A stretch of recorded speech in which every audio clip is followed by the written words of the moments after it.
ಹತ್ತನೇ ತರಗತಿಯ ನಮ್ಮೆಲ್ಲ ನೆಚ್ಚಿನ ವಿದ್ಯಾರ್ಥಿ ವಿದ್ಯಾರ್ಥಿನಿಯರೇ, ನಮ್ಮ SSLC ಅಟ್ ಪರೀಕ್ಷೆ ಯೂಟ್ಯೂಬ್ ಚಾನಲ್ಗೆ ತಮ್ಮೆಲ್ಲರಿಗೂ ಹೃದಯಪೂರ್ವಕ ಸ್ವಾಗತವನ್ನು ಕೋರ್ತಾ ಇದ್ದೀನಿ. ನಾನು ನಿಮ್ಮ TVM. ನಾನು ನಿಮಗೆ ಹಿಂದಿ ವಿಷಯದ ಬಗ್ಗೆ ಪಾಠವನ್ನು ಶುರು ಮಾಡ್ತಾ ಇದ್ದೀನಿ. ಈಗ ನಾವು ಇವತ್ತಿನ ದಿವಸ ಹಿಂದಿ ಪಾಠದಲ್ಲಿ ನಮ್ಮ ದೇಶ ಕಂಡಂತಹ ಅತ್ಯದ್ಭುತ ವ್ಯಕ್ತಿ, ಎಲ್ಲರಿಗೂ ಬೇಕಾದಂತಹ ಸರಳ ಸಜ್ಜನಿಕೆಯ ಸಾಕಾರ ಮೂರ್ತಿ ಅಂತೇಳಿ ಕರಿಬೋದು, ಎಲ್ಲರ ನೆಚ್ಚಿನ ರಾಷ್ಟ್ರಪತಿ ಆಗಿರ್ತಕ್ಕಂಥ ವ್ಯಕ್ತಿಯ ಬಗ್ಗೆ ನಾವು ಇವತ್ತು ಅವರ ಬಾಲ್ಯಕಾಲದ ಜೀವನದ ಕೆಲವು ಘಟನೆಗಳನ್ನು ನಾವು ಈ ಪಾಠದ ಮೂಲಕ ನಾವು ನೋಡ್ತಾ ಹೋಗ್ಬೋದು. ಆ ಪಾಠ ಯಾವುದಪ್ಪ ಅಂದರೆ, ಈಗ ನಾವು ನೀವೆಲ್ಲ ಆತ್ಮಕಥೆ ಪಾಠ ಆಗಿದೆ. ಅದು ಆತ್ಮಕಥಾ ಆಧಾರಿತ ಪಾಠ ಹೈ. ಇಸ್ ಪಾಠ ಕಾ ನಾಮ್ ಕ್ಯಾ ಹೈ?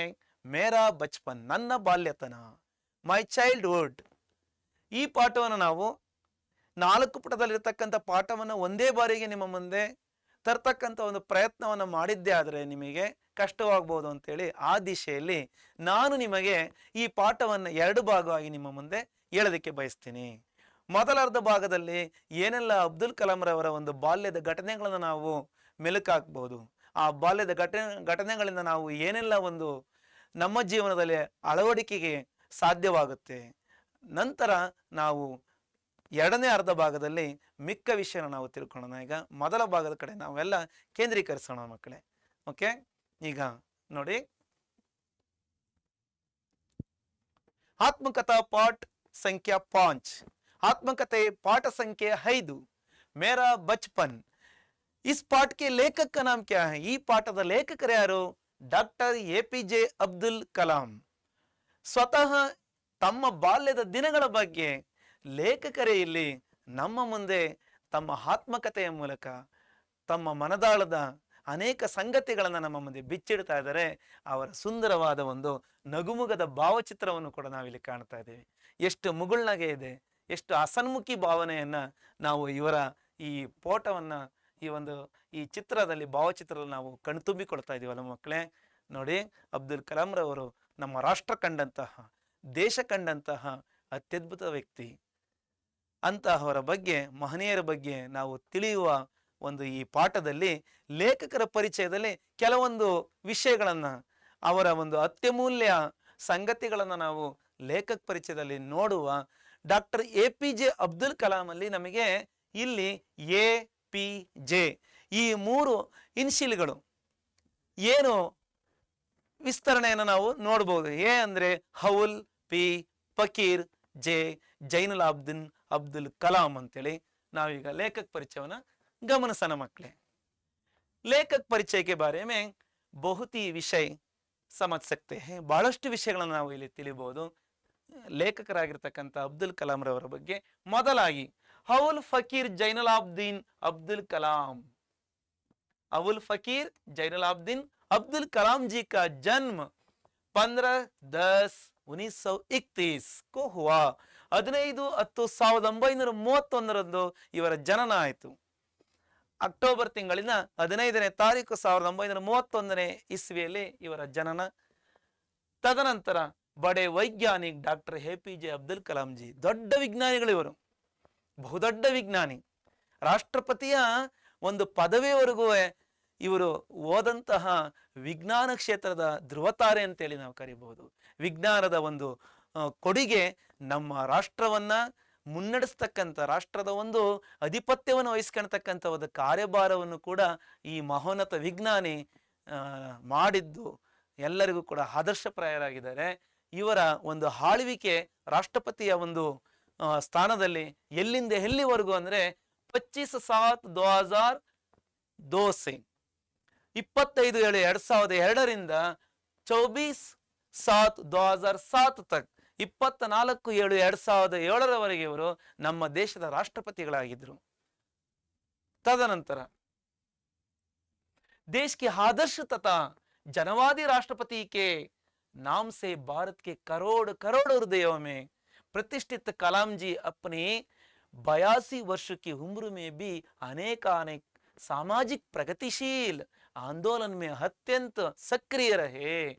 ಇವರು ದೇಶದ ಆದರ್ಶ ಮತ್ತು ಎಲ್ಲರಿಗೂ ಮಾದರಿಗೆ ಆಗಿರ್ತಕ್ಕಂಥ ಮತ್ತೆ ಜನವಾದಿ ರಾಷ್ಟ್ರಪತಿಗಳವರು, ಅಂದ್ರೆ ಜನಪರವಾಗಿರ್ತಕ್ಕಂಥ, ಜನತೆಗೆ ಅಚ್ಚುಮೆಚ್ಚಾಗಿರ್ತಕ್ಕಂಥ ರಾಷ್ಟ್ರಪತಿಯಾಗಿ ದೇಶದ ತುಂಬೆಲ್ಲ ಕೋಟ್ಯಂತರ ಹೃದಯಗಳಲ್ಲಿ, ಕೋಟ್ಯಂತರ ಜನರ ಒಂದು ಹೃದಯಾಂತರಾಳದಲ್ಲಿ ಇವರು ವಿರಾಜಮಾನರಾಗಿ ಪ್ರತಿಷ್ಠಿತರಾಗಿ ತಮ್ಮ 82 ವರ್ಷದ ವಯಸ್ಸಿನಲ್ಲಿ ಕೂಡ ಇವರು ಅನೇಕ ಬಹಳಷ್ಟು ಸಾಮಾಜಿಕ ಪೂರಕವಾದ, ಸಮಾಜಕ್ಕೆ ಬಹಳ ಅನುಕೂಲವಾಗಿರತಕ್ಕಂಥ ಪ್ರಗತಿಶೀಲ ಅಂದ್ರೆ ಅಭಿವೃದ್ಧಿದಾಯಕವಾದ ಒಂದು ಚಳುವಳಿಗಳಲ್ಲಿ, ಆಂದೋಲನಗಳಲ್ಲಿ ಕೂಡ ಇವರು ಅತ್ಯಂತ ಬಹಳ ಸಕ್ರಿಯವಾಗಿ ಆಕ್ಟಿವ್ ಆಗಿ ಇದ್ದಂತಹ ವ್ಯಕ್ತಿಯಾಗಿದ್ದಾರೆ. ಅಬ್ದುಲ್ ಕಲಾಂ ರವರಲ್ಲಿ ಅಂತ ಒಂದು ಚೇತನವನ್ನ, ಅಂತ ಒಂದು ಚೈತನ್ಯವನ್ನು ನಾವು ನೋಡಬಹುದಾಗಿತ್ತು. बच्चों तथा युवाओं के चैतन्यशीली एवं बहुमुखी व्यक्तित्व के निर्माणार्थ आपके नए अभियान का मंत्र था मैं क्या दूं. ಇವರು ಅನೇಕ ಚಳವಳಿಗಳಲ್ಲಿ ಇಲ್ಲಿ ಒಂದು ಮಂತ್ರ ಆಗಿತ್ತು. ಅವರ ಒಂದು ಚಳವಳಿಯಲ್ಲಿ ಮಕ್ಕಳು ಮತ್ತು ಯುವಕರನ್ನ ಚೈತನ್ಯಶೀಲರನ್ನಾಗಿ, ಯಾವಳು ಸಕ್ರಿಯರಾಗಿ ಚಟುವಟಿಕೆಯಿಂದ ಇರುವ ಒಂದು ಸಲುವಾಗಿ ಮತ್ತೆ ಬಹುಮುಖ್ಯವಾದ ಒಂದು ಬಹುವ್ಯಕ್ತಿತ್ವವನ್ನ ರೂಪಿಸುವ ಸಲುವಾಗಿ ಅಬ್ದುಲ್ ಕಲಾಂರವರು ತಮ್ಮ ಒಂದು ಹೊಸ ಅಭಿಯಾನವನ್ನ ಕೂಡ ಅವರು ಸ್ಥಾಪನೆ ಮಾಡಿ, ಅದರ ಒಂದು ಮಂತ್ರ ಏನಾಗಿತ್ತಪ್ಪ ಅಂದ್ರೆ ಅದೇ ಮೈಕ್ಯಾದು, ನಾನೇನು ಕೊಡುವೆ, ನಾನೇನು ಕೊಡಬಲ್ಲೆ, ನಾನೇನು ಈ ರಾಷ್ಟ್ರಕ್ಕೆ, ದೇಶಕ್ಕೆ, ಸಮಾಜಕ್ಕೆ ನಾನೇನು ನೀಡಬಲ್ಲೆ, ನನ್ನಿಂದ ಏನು ಸಾಧ್ಯ, ಕೇವಲ ದೇಶದಿಂದ ಅಥವಾ ಸರ್ಕಾರದಿಂದ ನಾನು ಪಡಿತಕ್ಕಂಥದ್ದಲ್ಲ, ನನ್ನಿಂದ ಸರ್ಕಾರಕ್ಕಾಗಿ, ದೇಶಕ್ಕಾಗಿ, ಸಮಾಜದ ಒಳಿತಾಗಿ ನಾನೇನು ಮಾಡಬಲ್ಲೆ, ನಾನೇನು ಕೊಡಬಲ್ಲೆ ಅಂತಕ್ಕಂಥ ಒಂದು ಮನೋಭಾವವನ್ನ ಮಕ್ಕಳಲ್ಲಿ, ಯುವಕರಲ್ಲಿ ಮೂಡಿಸ್ತಕ್ಕಂಥ ಒಂದು ಕೆಲಸ ಆಗಬೇಕು ಅಂತ ಆ ದಿಶೆಯಲ್ಲಿ ಈ ಅಭಿಯಾನವನ್ನು ಪ್ರಾರಂಭಿಸಿದ್ರು. ಪರಿವರ್ತನೆ ಕಿ ಓರ್ ಉನ್ಮುಖಿ ಅಭಿಯಾನ್, ಸ್ವತಃ ಒಂದು ಪರಿವರ್ತನೆ ನಮ್ಮಲ್ಲಿ ಉಂಟಾಗ್ತಕ್ಕಂಥ ಕಡೆ ಆ ಒಂದು ದಿಕ್ಕಿನಲ್ಲಿ, ದಿಶೆಯಲ್ಲಿ ಕರೆದುಕೊಂಡು ಹೋಗ್ತಕ್ಕಂಥ ಒಂದು ಅಭಿಯಾನದ ಒಂದು ಉದ್ಘೋಷ ಅಂದ್ರೆ ಘೋಷವಾಕ್ಯ ಏನಾಗಿತ್ತಪ್ಪ ಅಂದ್ರೆ ಈಮಾನ್ದಾರ್ ಕಾರ್ಯ ಏವಂ ಈಮಾನ್ದಾರ್ ಕ ನಾಮ್. ಪ್ರಾಮಾಣಿಕ ಕೆಲಸ ಮತ್ತು ಪ್ರಾಮಾಣಿಕ ಹೆಸರು, ಪ್ರಾಮಾಣಿಕ ಕೆಲಸಕ್ಕೆ ಪ್ರಾಮಾಣಿಕ ಹೆಸರು ಎಂದೆಂದಿಗೂ ಕೂಡ ಸಲ್ಲುತ್ತೆ, ದೊರೆಯುತ್ತೆ ಅಂತ ಹೇಳಿ. ಪ್ರಾಮಾಣಿಕವಾಗಿ ಕೆಲಸ ಮಾಡಿದ್ದೆ ಆದರೆ ಪ್ರಾಮಾಣಿಕವಾದ ಹೆಸರು ಯಾವತ್ತೂ ಕೂಡ ನಮ್ಮ ಹಿಂದೆ ಹಿಂಬಾಲಿಸುತ್ತೆ ಅಂತೇಳಿ ನಾವು ಹೇಳ್ಬೋದು.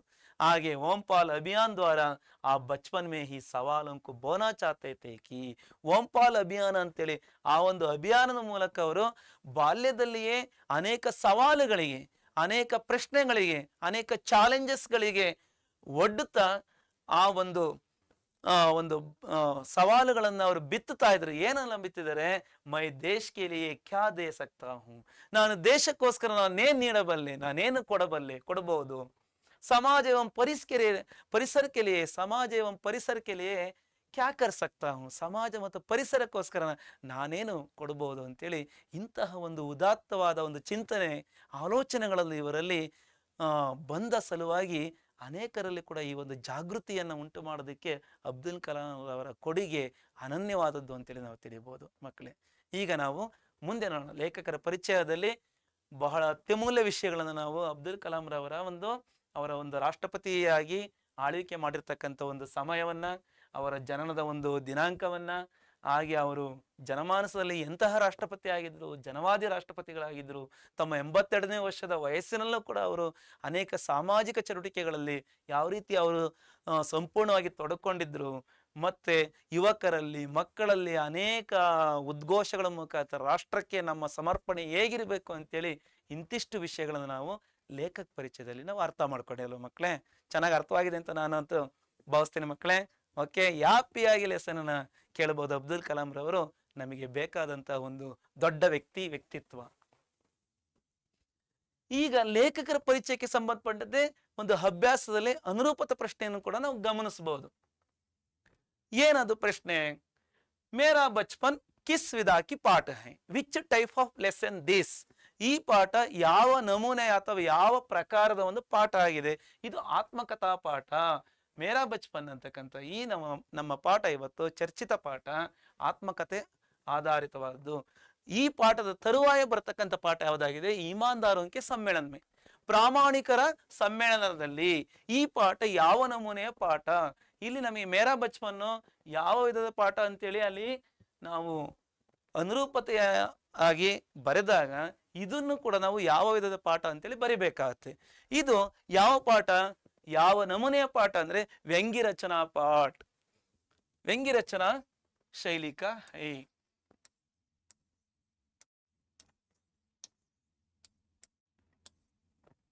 ಇಮಾನ್ದಾರನಿಗೆ ಸಮ್ಮೇಳನ ನಮಗೆ ಮುಂದೆ ನಮಗೆ ಗೊತ್ತಾಗುತ್ತೆ ಅಲ್ಲಿ ಏನೆಲ್ಲ ಒಂದು ವ್ಯಂಗ್ಯವನ್ನ, ಒಂದು ಹಾಸ್ಯದ ಒಂದು ದಿಶೆಯಲ್ಲಿ ನಾವು ಆ ಪಾಠವನ್ನು ಅರ್ಥೈಸ್ಕೊಂತೀವಿ ಅಂತೇಳಿ ಗೊತ್ತಾಗುತ್ತೆ ಮಕ್ಕಳೇ। ಈ ಪ್ರಶ್ನೆ ಸ್ಟೇಟ್ ಲೆವೆಲ್ ಪ್ರಿಪರೇಟರಿ ಎಕ್ಸಾಮ್ ಅಲ್ಲಿ ಫೆಬ್ರವರಿ 2021ರಲ್ಲಿ ಈ ಪ್ರಶ್ನೆಯನ್ನು ಕೇಳಲಾಗಿತ್ತು। ಹಾಗಾಗಿ ನಾವು ಪಠ್ಯಪುಸ್ತಕದ ಪ್ರತಿ ಪುಟವನ್ನು ನಾವು ಸಮಗ್ರವಾಗಿ ಪ್ರತಿ ಪುಟದ ಮೂಲೆ ಮೂಲೆಯನ್ನು ಕೂಡ ಯಾರು ಸರಿಯಾಗಿ ಅಧ್ಯಯನವನ್ನು ಮಾಡ್ತಾರೆ, ಕೇವಲ ನೋಟ್ಸ್ಗೆ ನಾವು ಪೂರಕವಾಗಿರಬಾರ್ದು। ನೋಟ್ಸಿನ ಜೊತೆಯಲ್ಲಿ ನಾವು ಟೆಕ್ಸ್ಟ್ ಬುಕ್ ಅಲ್ಲಿ ಪ್ರತಿ ಮೂಲೆ ಮೂಲೆಯನ್ನು ಕೂಡ ಅಂದರೆ ಲೇಖಕ ಪರಿಚಯ ಇರಬಹುದು, ಲೇಖಕಿ ಪರಿಚಯ ಇರಬಹುದು, ಕವಿ ಪರಿಚಯ ಇರಬಹುದು, ಎಲ್ಲವನ್ನು ನಾವು ಅಧ್ಯಯನ ಮಾಡಿದಾಗ ನಾವು ಅಂಕ ಗಳಿಕೆಗೆ ಒಂದು ಸುಗಮವಾದ ದಾರಿ ಸಿಗುತ್ತೆ ಅಲ್ವ ಮಕ್ಕಳೇ। ಓಕೆ, ಗಾಂಧೀಜಿ ದೇಶ ಕಂಡಂತೆ ಯಾವ ಒಂದು ಹೆಸರಿನಿಂದ ಅವರು ಚಿರಪರಿಚಿತರಾಗಿದ್ದಾರೆ? ರಾಷ್ಟ್ರಪಿತ ಎನ್ನುವ ಹೆಸರಿನಿಂದ, ರಾಷ್ಟ್ರದ ತಂದೆ ಗಾಂಧೀಜಿಯವರು ಎಲ್ಲರಿಗೂ ಚಿರಪರಿಚಿತರಾಗಿರ್ತಕ್ಕಂಥದ್ದು ರಾಷ್ಟ್ರಪಿತ ಅಲ್ವಾ। ಅದೇ ರೀತಿ ಅಬ್ದುಲ್ ಕಲಾಂ ರವರನ್ನು ಕೂಡ ಇಡೀ ರಾಷ್ಟ್ರ ಕಂಡಂತೆ ಏನವರು? ರಾಷ್ಟ್ರದ ಪತಿ ಅಂದ್ರೆ ರಾಷ್ಟ್ರಪತಿಗೆ ಪದ ಪರ್ ಕಾರ್ಯ ಸಂಭಾಲೆ, ರಾಷ್ಟ್ರಪತಿಯ ಒಂದು ಸ್ಥಾನದಲ್ಲಿ ಅವರು ಕೆಲಸವನ್ನು ಮಾಡಿದ್ದಾರೆ। ಹಾಗಾಗಿ ನೋಡಿ, ಅಬ್ದುಲ್ ಕಲಾಂ ಅವರು ರಾಷ್ಟ್ರಪತಿಗಳಾಗಿದ್ದ ಸಂದರ್ಭದಲ್ಲಿ ಪ್ರಮಾಣ ವಚನವನ್ನು ಸ್ವೀಕರಿಸ್ತಕ್ಕಂಥ ಒಂದು ಸಂದರ್ಭದಲ್ಲಿ ಅವರ ಒಂದು ಭಾವಚಿತ್ರವನ್ನು ನಾವು ಗಮನಿಸಬಹುದು। ಗಾಂಧೀಜಿಯವರ ಭಾವಚಿತ್ರ ಕೂಡ ಇದೆ ಇಲ್ಲಿ ನೋಡಿ। ಇಲ್ಲಿ ಉತ್ತರವನ್ನು ಬರೆಯೋಣಲ್ಲ ಮಕ್ಕಳೇ? ಓಕೆ, ರಾಷ್ಟ್ರಪತಿ ಪ್ರೆಸಿಡೆಂಟ್ ಆಗಿದ್ರಲ್ವರ, ಈ ರಾಷ್ಟ್ರದ ರಾಷ್ಟ್ರಪತಿಯಾಗಿ ಅವರು ಕೆಲಸವನ್ನು ಮಾಡಿದ್ರು। ಈಗ ಮುಂದೆ ನಾವು ನೋಡೋಣ ಮಕ್ಕಳೇ, ಅದು ಒಂದು ಉದಾಹರಣೆಯಾಗಿ ನಾವು ನೋಡಿದ್ದೀವಿ, ಅಂದ್ರೆ ಲೇಖಕರ ಪರಿಚಯದಲ್ಲೂ ಕೂಡ ಪ್ರಶ್ನೆಗಳು ಯಾವ ತರ ಬರುತ್ತೆ ಅಂತೇಳಿ। ಈಗ ನಾವು ಈ ಪಾಠ ನಮಗೆ ಅಧ್ಯಯನಕ್ಕೆ ಅಥವಾ ನಮ್ಮ ಒಂದು ಓದಿಗೆ ಯಾವ ಒಂದು ಉದ್ದೇಶದಲ್ಲಿ ಈ ಪಾಠವನ್ನು ನಾವು ಪರಿಚಯವನ್ನ ಮಾಡ್ಕೋಬೇಕಾಗಿದೆ। पाठ का परिचय में उद्देश्य क्या है? इस पाठ के द्वारा बच्चे क्या सीख सकते हैं? ಏನ್ ಕಲಿತಾರೆ ಈ ಪಾಠದ ಮೂಲಕ? इस पाठ के द्वारा छात्र सादगी, धार्मिक सहिष्णुता, मिलजुल कर रहना और किताबें पढ़ने का प्रयोजन आदि का प्रेरणा पा सकते हैं। ಈ ಪಾಠದ ಮೂಲಕ ಮಕ್ಕಳಲ್ಲಿ ಏನೆಲ್ಲ ಮೌಲ್ಯಗಳು ಮೇಳೈಸ್ತಾವಪ್ಪ ಅಂದ್ರೆ ಸರಳತೆ, ಸಾದಗಿ ಮೀನ್ಸ್ ಸರಳತೆ ಅಂತಕ್ಕಂಥದ್ದು, ಸಿಂಪ್ಲಿಸಿಟಿ, ಧಾರ್ಮಿಕ ಸಹಿಷ್ಣುತಾ, ಧರ್ಮಗಳ ನಡುವೆ ಸಮಾನತೆ, ಸಾಮರಸ್ಯತೆ, ಎಲ್ಲ ಧರ್ಮಗಳು ಒಟ್ಟುಗೂಡಿ ಬಾಳ್ತಕ್ಕಂಥ ಒಂದು ಪ್ರೇರೇಪಣೆ ಅಂತ ಒಂದು ಅಂಶ ನೀತಿ ಈ ಪಾಠದ ಮೂಲಕ ನಮಗೆ ಪರಿಚಯ ಆಗುತ್ತೆ। ಮಿಲ್ಜುಲ್ಕರ ಒಟ್ಟುಗೂಡಿ ಇರ್ತಕ್ಕಂಥದ್ದು, ಒಂದಾಗಿರ್ತಕ್ಕಂಥ, ಏಕತೆಯಿಂದ ಇರ್ತಕ್ಕಂಥ, ಒಂದುಗೂಡಿ ಇರ್ತಕ್ಕಂಥ ಒಂದು ಲಕ್ಷಣಗಳನ್ನು ಕಲಿಬಹುದು। ಮತ್ತೆ ಪುಸ್ತಕಗಳನ್ನು ಓದುವ ಮೂಲಕ ಏನೆಲ್ಲ ಒಂದು ಪ್ರಯೋಜನ ನಮಗೆ ದೊರೆಯುತ್ತೆ, ಪುಸ್ತಕಗಳನ್ನ ಎಷ್ಟು ನಾವು ಅಭ್ಯಾಸ ಮಾಡ್ತೀವೋ ನೋಡಿ, ಇಲ್ಲಿ ಯಾರೆಲ್ಲ ಪುಸ್ತಕಗಳನ್ನ ಹಿಡಿದು ಯಾವ ರೀತಿ ಅಧ್ಯಯನ ಮಾಡೋದ್ರಿಂದ ಎಷ್ಟು ಅನುಕೂಲ ಇದೆ, ಹೆಚ್ಚು ಪುಸ್ತಕ ಓದಿದಷ್ಟು ನಾವು ಬುದ್ಧಿ ಮತ್ತು ವಿಚಾರವಂತರಾಗ್ತೀವಿ, ಮತ್ತೆ ಮಹೋನ್ನತ ಸ್ಥಾನಕ್ಕೆ ನಾವು ಹೋಗೋದಕ್ಕೆ ಪುಸ್ತಕಗಳು ನಮಗೆ ಬಹಳ ಸಹಾಯಕವಾಗ್ತವೆ ಮಕ್ಕಳೇ। ಹಾಗಾಗಿ ಪುಸ್ತಕ ಓದುವ ಅಭ್ಯಾಸವನ್ನ ತಾವೆಲ್ಲರೂ ರೂಢಿಸ್ಕೋಬೇಕು। ಇವತ್ತಿನ ದಿನಮಾನದಲ್ಲಿ ವಿಶೇಷವಾಗಿ ನಾವು ಪುಸ್ತಕದಿಂದ ಬಹಳ ದೂರ ಇರ್ತಾ ಇದ್ದೀವಿ। ಇವತ್ತಿನ ಯುವಜನತೆ ಇರ್ಬೋದು, ನೀವೆಲ್ಲ ಇರ್ಬೋದು, ಹೆಚ್ಚಿಗೆ ಪುಸ್ತಕವನ್ನು ಓದದಷ್ಟು ನಿಮ್ಮ ಅಂಕಗಳಿಕೆ ಬಹಳ ಹೆಚ್ಚು ಅಂಕಗಳಿಕೆಗೆ ದಾರಿ ಮಾಡಿಕೊಡುತ್ತೆ। ಇನ್ನ ನೀವು ಹಾಗಾಗಿ ಆ ದಿಶೆಯಲ್ಲಿ ಮುಂದೆ ಓದ್ತೀರಾ ಅಂತ ಹೇಳ್ತಾ ನಾವು ಮುಂದೆ ನೋಡೋಣ। ಓಕೆ, ಪಾಠ ಕ ವಿವರಣ, ಪಾಠದ ವಿವರಣೆಯಲ್ಲಿ ನಾವು ಪಾಠದ ಮೊದಲ ಪುಟ ಅಂದ್ರೆ ಪೇಜ್ ನಂಬರ್ 32 ನಲ್ಲಿ ನಮಗೆ ಪಾಠದ ಪ್ರಾರಂಭದಲ್ಲಿ ಈಗ ನಾವು ಏನು ವಿಷಯವನ್ನು ನಾವು ತಿಳ್ಕೊಂತೀವಿ ಮಕ್ಕಳೇ। ಓಕೆ ನೋಡಿ, ಮೇರಾ ಜನ್ಮ ಮದ್ರಾಸ್ ರಾಜ್ಯ ಅಬ್ ತಮಿಳುನಾಡು ಕೆ ರಾಮೇಶ್ವರಂ कस्बे में, रामेश्वरम कस्बे में मध्यवर्गीय परिवार में हुआ था।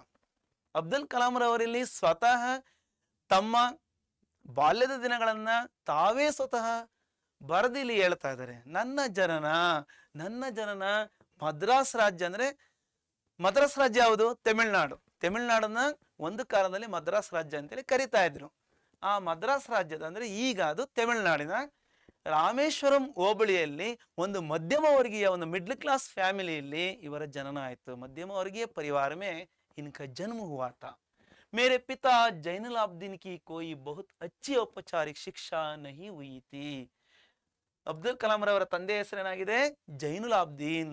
ಅವ್ರು ಹೇಳ್ತಾರೆ, ನನ್ನ ತಂದೆ ಜೈನುಲಾಬ್ದೀನ್ ರವರಿಗೆ ಯಾವುದೇ ರೀತಿ ಒಳ್ಳೆಯ ಔಪಚಾರಿಕ ಶಿಕ್ಷಣ ಅಂತಕ್ಕಂಥದ್ದು, ಈಗಿನ ಒಂದು ಆಧುನಿಕ ಶಿಕ್ಷಣ ಅಂತಕ್ಕಂಥದ್ದು, ತರಗತಿಯಲ್ಲಿ ಹೋಗಿ ಕಲಿತಕ್ಕಂಥ ಒಂದು ಸೌಲಭ್ಯ ಅವರಿಗೆ ಇರಲಿಲ್ಲ, ಸಿಗಲಿಲ್ಲ, ಶಿಕ್ಷಣ ಆಗಲಿಲ್ಲ ಅಂತ ಹೇಳ್ತಾರೆ. ಅಂದ್ರೆ ಜೈನುಲಾಬ್ದೀನ್ ಅವರಿಗೆ, ಅಬ್ದುಲ್ ಕಲಾಂ ಅವರ ತಂದೆ ಜೈನುಲಾಬ್ದೀನ್ ಅವರಿಗೆ ಒಳ್ಳೆ ಔಪಚಾರಿಕ ಶಿಕ್ಷಣ ಅಂತಕ್ಕಂಥದ್ದು ಆಗಲಿಲ್ಲ. ಅವ್ರ ನಾಹಿ ವೇ ಕೋಯಿ ಬಹುಧನಿ ವ್ಯಕ್ತಿ ಐತಿ. ಮತ್ತಲ್ಲದೆ ಅವರು ಯಾವುದೇ ರೀತಿಯಲ್ಲಿ ಅಂತ ಶ್ರೀಮಂತ ವ್ಯಕ್ತಿಯನ್ನಾಗಿರ್ಲಿಲ್ಲ ಅವರು. ಅಂದ್ರೆ ನಾವು ಪ್ರಾರಂಭದಲ್ಲಿ ಹೇಳ್ತಾ ಇದೀವಿ, ಮಧ್ಯಮ ವರ್ಗೀಯ ಕುಟುಂಬ ಅಂತೇಳಿ, ಅಂದ್ರೆ ಶ್ರೀಮಂತ ಪರಿವಾರದ ಧನಿಕ ವ್ಯಕ್ತಿಯನ್ನ ಆಗಿರ್ಲಿಲ್ಲ. इसके बावजूद वे बुद्धिमान और उनमें उदारता की सच्ची भावना थी. ಇದರ ಹೊರತಾಗಿ ಅವರು ರಿಚ್ ಆಗಿರ್ಲಿಲ್ಲ, ಶ್ರೀಮಂತರೇನಾಗಿಲ್ಲ, ಅದ್ರ ಹೊರತಾಗಿ ಏನಿತ್ತು ಅವರಲ್ಲಿ ಅಂತ ಒಂದು ಮೌಲ್ಯ ಗುಣಗಳ ಏನಪ್ಪಾ ಅಂದ್ರೆ ಬುದ್ಧಿಮಾನ್ತೆ, ಬಹಳ ಬುದ್ಧಿವಂತರಾಗಿದ್ರು, ಮತ್ತೆ ಉದಾರತೆ, ಎಲ್ಲರಲ್ಲೂ ಕೂಡ ಒಂದು ಉದಾರತೆ, ಒಂದು ಭಾವನೆಯನ್ನ, ಒಳ್ಳೆಯ ಭಾವನೆಯನ್ನ ಅವರು ಒಳಗೊಂಡಿದ್ರು. ಎಲ್ಲರಲ್ಲೂ ಒಂದು ಪ್ರೀತಿಯ ಭಾವನೆಯನ್ನ ಅವರಲ್ಲಿ ನಾವು ಕಾಣಬಹುದಾಗಿತ್ತು. ಮೇರಿ ಮಾ ಆಶಿಯಮ್ಮ ಉನಕಿ ಆದರ್ಶ ಜೀವನ ಸಂಗಿನಿ ಥಿ. ಇವರ ತಾಯಿ ಆಶಿಯಮ್ಮರವರು, ಇವರ ತಾಯಿ ಹೆಸರೇನೇ ಆಶಿಯಮ್ಮರವರು ಅಬ್ದುಲ್ ಕಲಾಂ ರವರ ತಂದೆ ಜೈನುಲಾಬ್ದೀನ್ ರವರ ಆದರ್ಶ ಜೀವನ ಸಂಗಾತಿಯಾಗಿದ್ರು. ಅಂದ್ರೆ ಮಾದರಿ ಜೀವನ ಸಂಗಾತಿಯಾಗಿ ಆಕೆ ಇದ್ರು ಅಂತೇಳಿ ತನ್ನ ತಾಯಿಯ ಬಗ್ಗೆ, ತನ್ನ ತಂದೆಯ ಬಗ್ಗೆ ಬಹಳ ಹೆಮ್ಮೆಯಿಂದ ಇಲ್ಲಿ ಅಬ್ದುಲ್ ಕಲಾಂ ರವರು ಹೇಳ್ತಾ ಇದ್ದಾರೆ. ನೋಡಿ ಮಕ್ಕಳೇ, ಎಷ್ಟು ಸಂತೋಷ ಇದೆ ಅಲ್ಲವರ ಅವ್ರ ತಂದೆ ತಾಯಿಗಳ ಬಗ್ಗೆ, ಅವರ ತಂದೆ ತಾಯಿಗಳ ವ್ಯಕ್ತಿತ್ವದ ಬಗ್ಗೆ ಹೇಳೋದಕ್ಕೆ ಯಾವುದೇ ಮಕ್ಕಳಿಗೆ ಬಹಳ ಸಂತೋಷ ಆಗುತ್ತೆ. ಅಂದ್ರೆ ಹಾಗೆ ಪ್ರತಿಯೊಬ್ಬ ತಂದೆ ತಾಯಿಗಳು ಕೂಡ ತಮ್ಮ ಮಕ್ಕಳು ಹೀಗಿದ್ದಾರೆ ಅಂತೇಳಿ ಅವರು ಕೂಡ ಹೇಳ್ಕೊಳ್ಳೋದಕ್ಕೆ ಸಂತೋಷ ಪಡ್ತಾ ಇರ್ತಾನೆ. ಹಾಗೆ ಆಗಿ ನೀವು ಕೂಡ ಅಬ್ದುಲ್ ಕಲಾಂ ರವರಂತೆ ನೀವು ಕೂಡ ಒಳ್ಳೆ ಮಗನಾಗಿ ಅಥವಾ ಮಗಳಾಗಿ ನಿಮ್ಮ ತಂದೆ ತಾಯಿಗಳಿಗೆ ಆದರ್ಶರಾಗಿ ಇರ್ತೀರಾ ಅಂತ ನಾನಾದ್ರೂ ಭಾವಿಸ್ತಾ ಇನ್ನು ಮುಂದೆ ನೋಡಿ, मेरे माता पिता को हमारे समाज में एक आदर्श ದಂಪತಿ के रूप में देखा जाता था. ನನ್ನ ತಂದೆ ತಾಯಿಗಳನ್ನ ನಮ್ಮ ಸಮಾಜದಲ್ಲಿ, ಅಂದ್ರೆ ನಮ್ಮ ಒಂದು ಸೊಸೈಟಿನಲ್ಲಿ ಒಬ್ಬ ಆದರ್ಶ ದಂಪತಿಗಳ ರೂಪದಲ್ಲಿ ಇಡೀ ಸಮಾಜ ನಮ್ಮ ತಂದೆ ತಾಯಿಗಳನ್ನ ಬಹಳ ಅಷ್ಟು ಗೌರವಪೂರ್ಣವಾಗಿ ನೋಡ್ತಾ ಇತ್ತು ಅಂತೇಳಿ ಅಬ್ದುಲ್ ಕಲಾಂ ರವರು ಈ ಪ್ರಾರಂಭದ ಮೊದಲ ಪರಿಚ್ಛೇದದಲ್ಲಿ ಮೊದಲನೇ ಪ್ಯಾರಾಗ್ರಾಫ್ ಅಲ್ಲಿ ಏನಂತ ಹೇಳ್ತಾ ಇದ್ರು ಅಂತೇಳಿ ನಾವು ಎಲ್ಲ ನೋಡ್ತಾ ಬಂದವಲ್ಲ. ಅವರು ತಮಿಳುನಾಡಿನ ರಾಮೇಶ್ವರಂನಲ್ಲಿ ಮಧ್ಯಮ ವರ್ಗದ ಕುಟುಂಬದಲ್ಲಿ ಜನಿಸಿದ್ರು.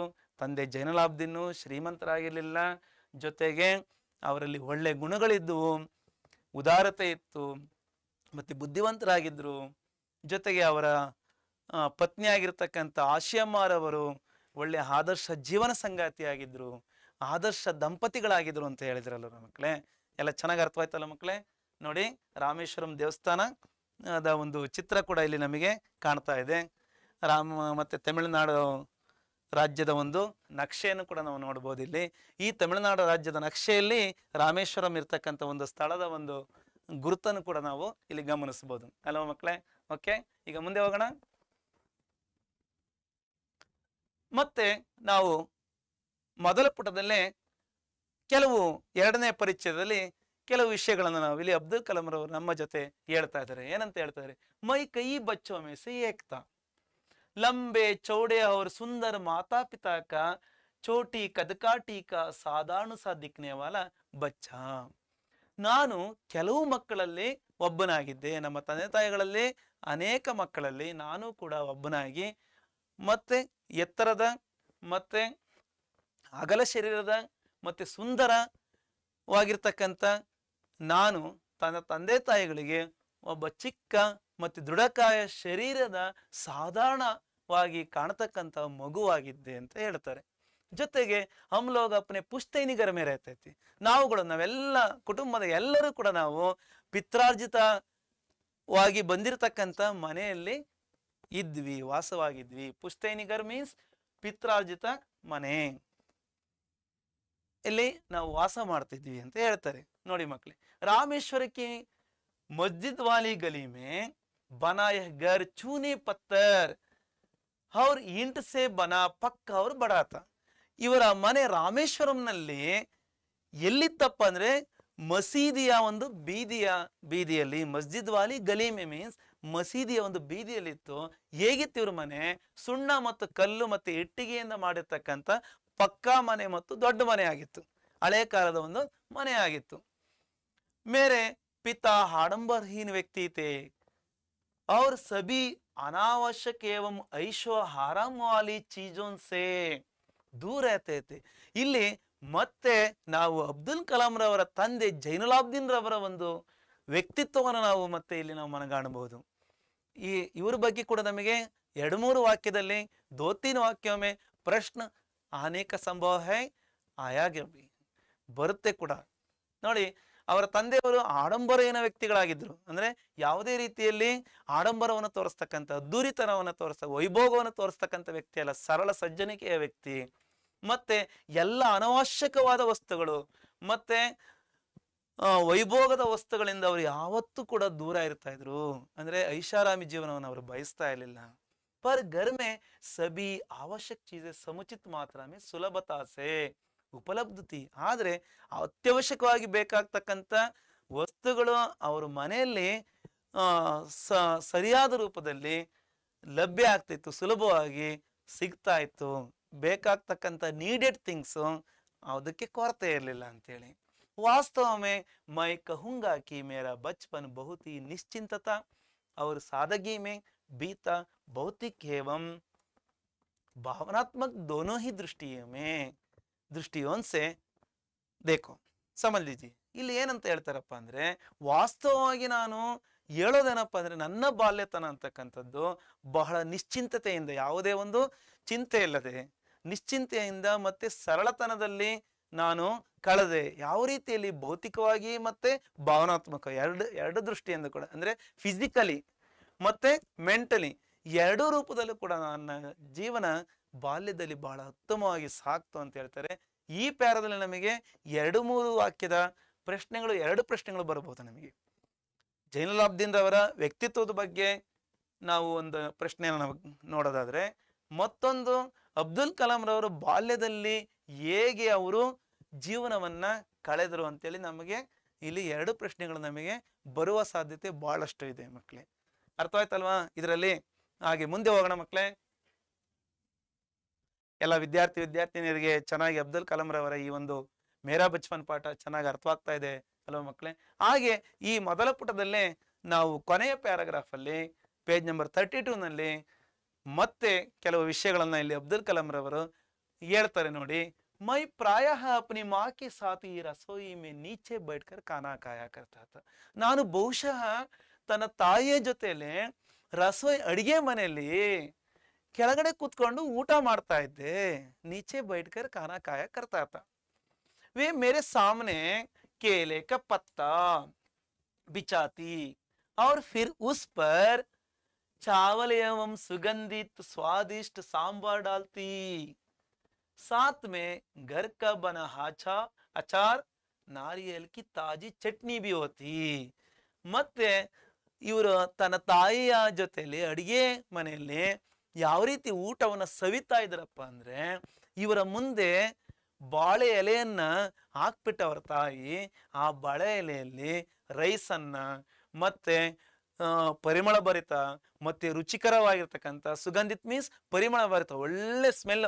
ಯಾರ ಮನೆಗೆ ಸಾಂಬಾರು ಮಾಡ್ಬಿಟ್ರೆ ಅಬ್ಬಾಬ ಯಾರ ಮನೆಗಪ್ಪ ಎಷ್ಟು ಚೆನ್ನಾಗಿ ಮಾಡ್ಯಾರೆ, ಎಷ್ಟು ಚೆನ್ನಾಗಿ ಸ್ಮೆಲ್ ಬರ್ತೈತೆ ಅಂತೇಳಿ ನಮಗೆ ಅಂತೇಳಿ ಆಗ್ರಹಿಸ್ತೀವಲ್ವಾ, ಆ ಥರ ಅವ್ರ ತಾಯಿಯವರು ಅಷ್ಟು ಸುವಾಸಿತವಾಗಿ ಮತ್ತೆ ರುಚಿಕಟ್ಟಾಗಿ ಒಳ್ಳೆ ಟೇಸ್ಟಿಯಾಗಿ ಮತ್ತೆ ಸಾಂಬಾರನ್ನ ಅವರು ಮಾಡಿ ಇವರಿಗೆ ಬಡಿಸ್ತಾ ಇದ್ರು.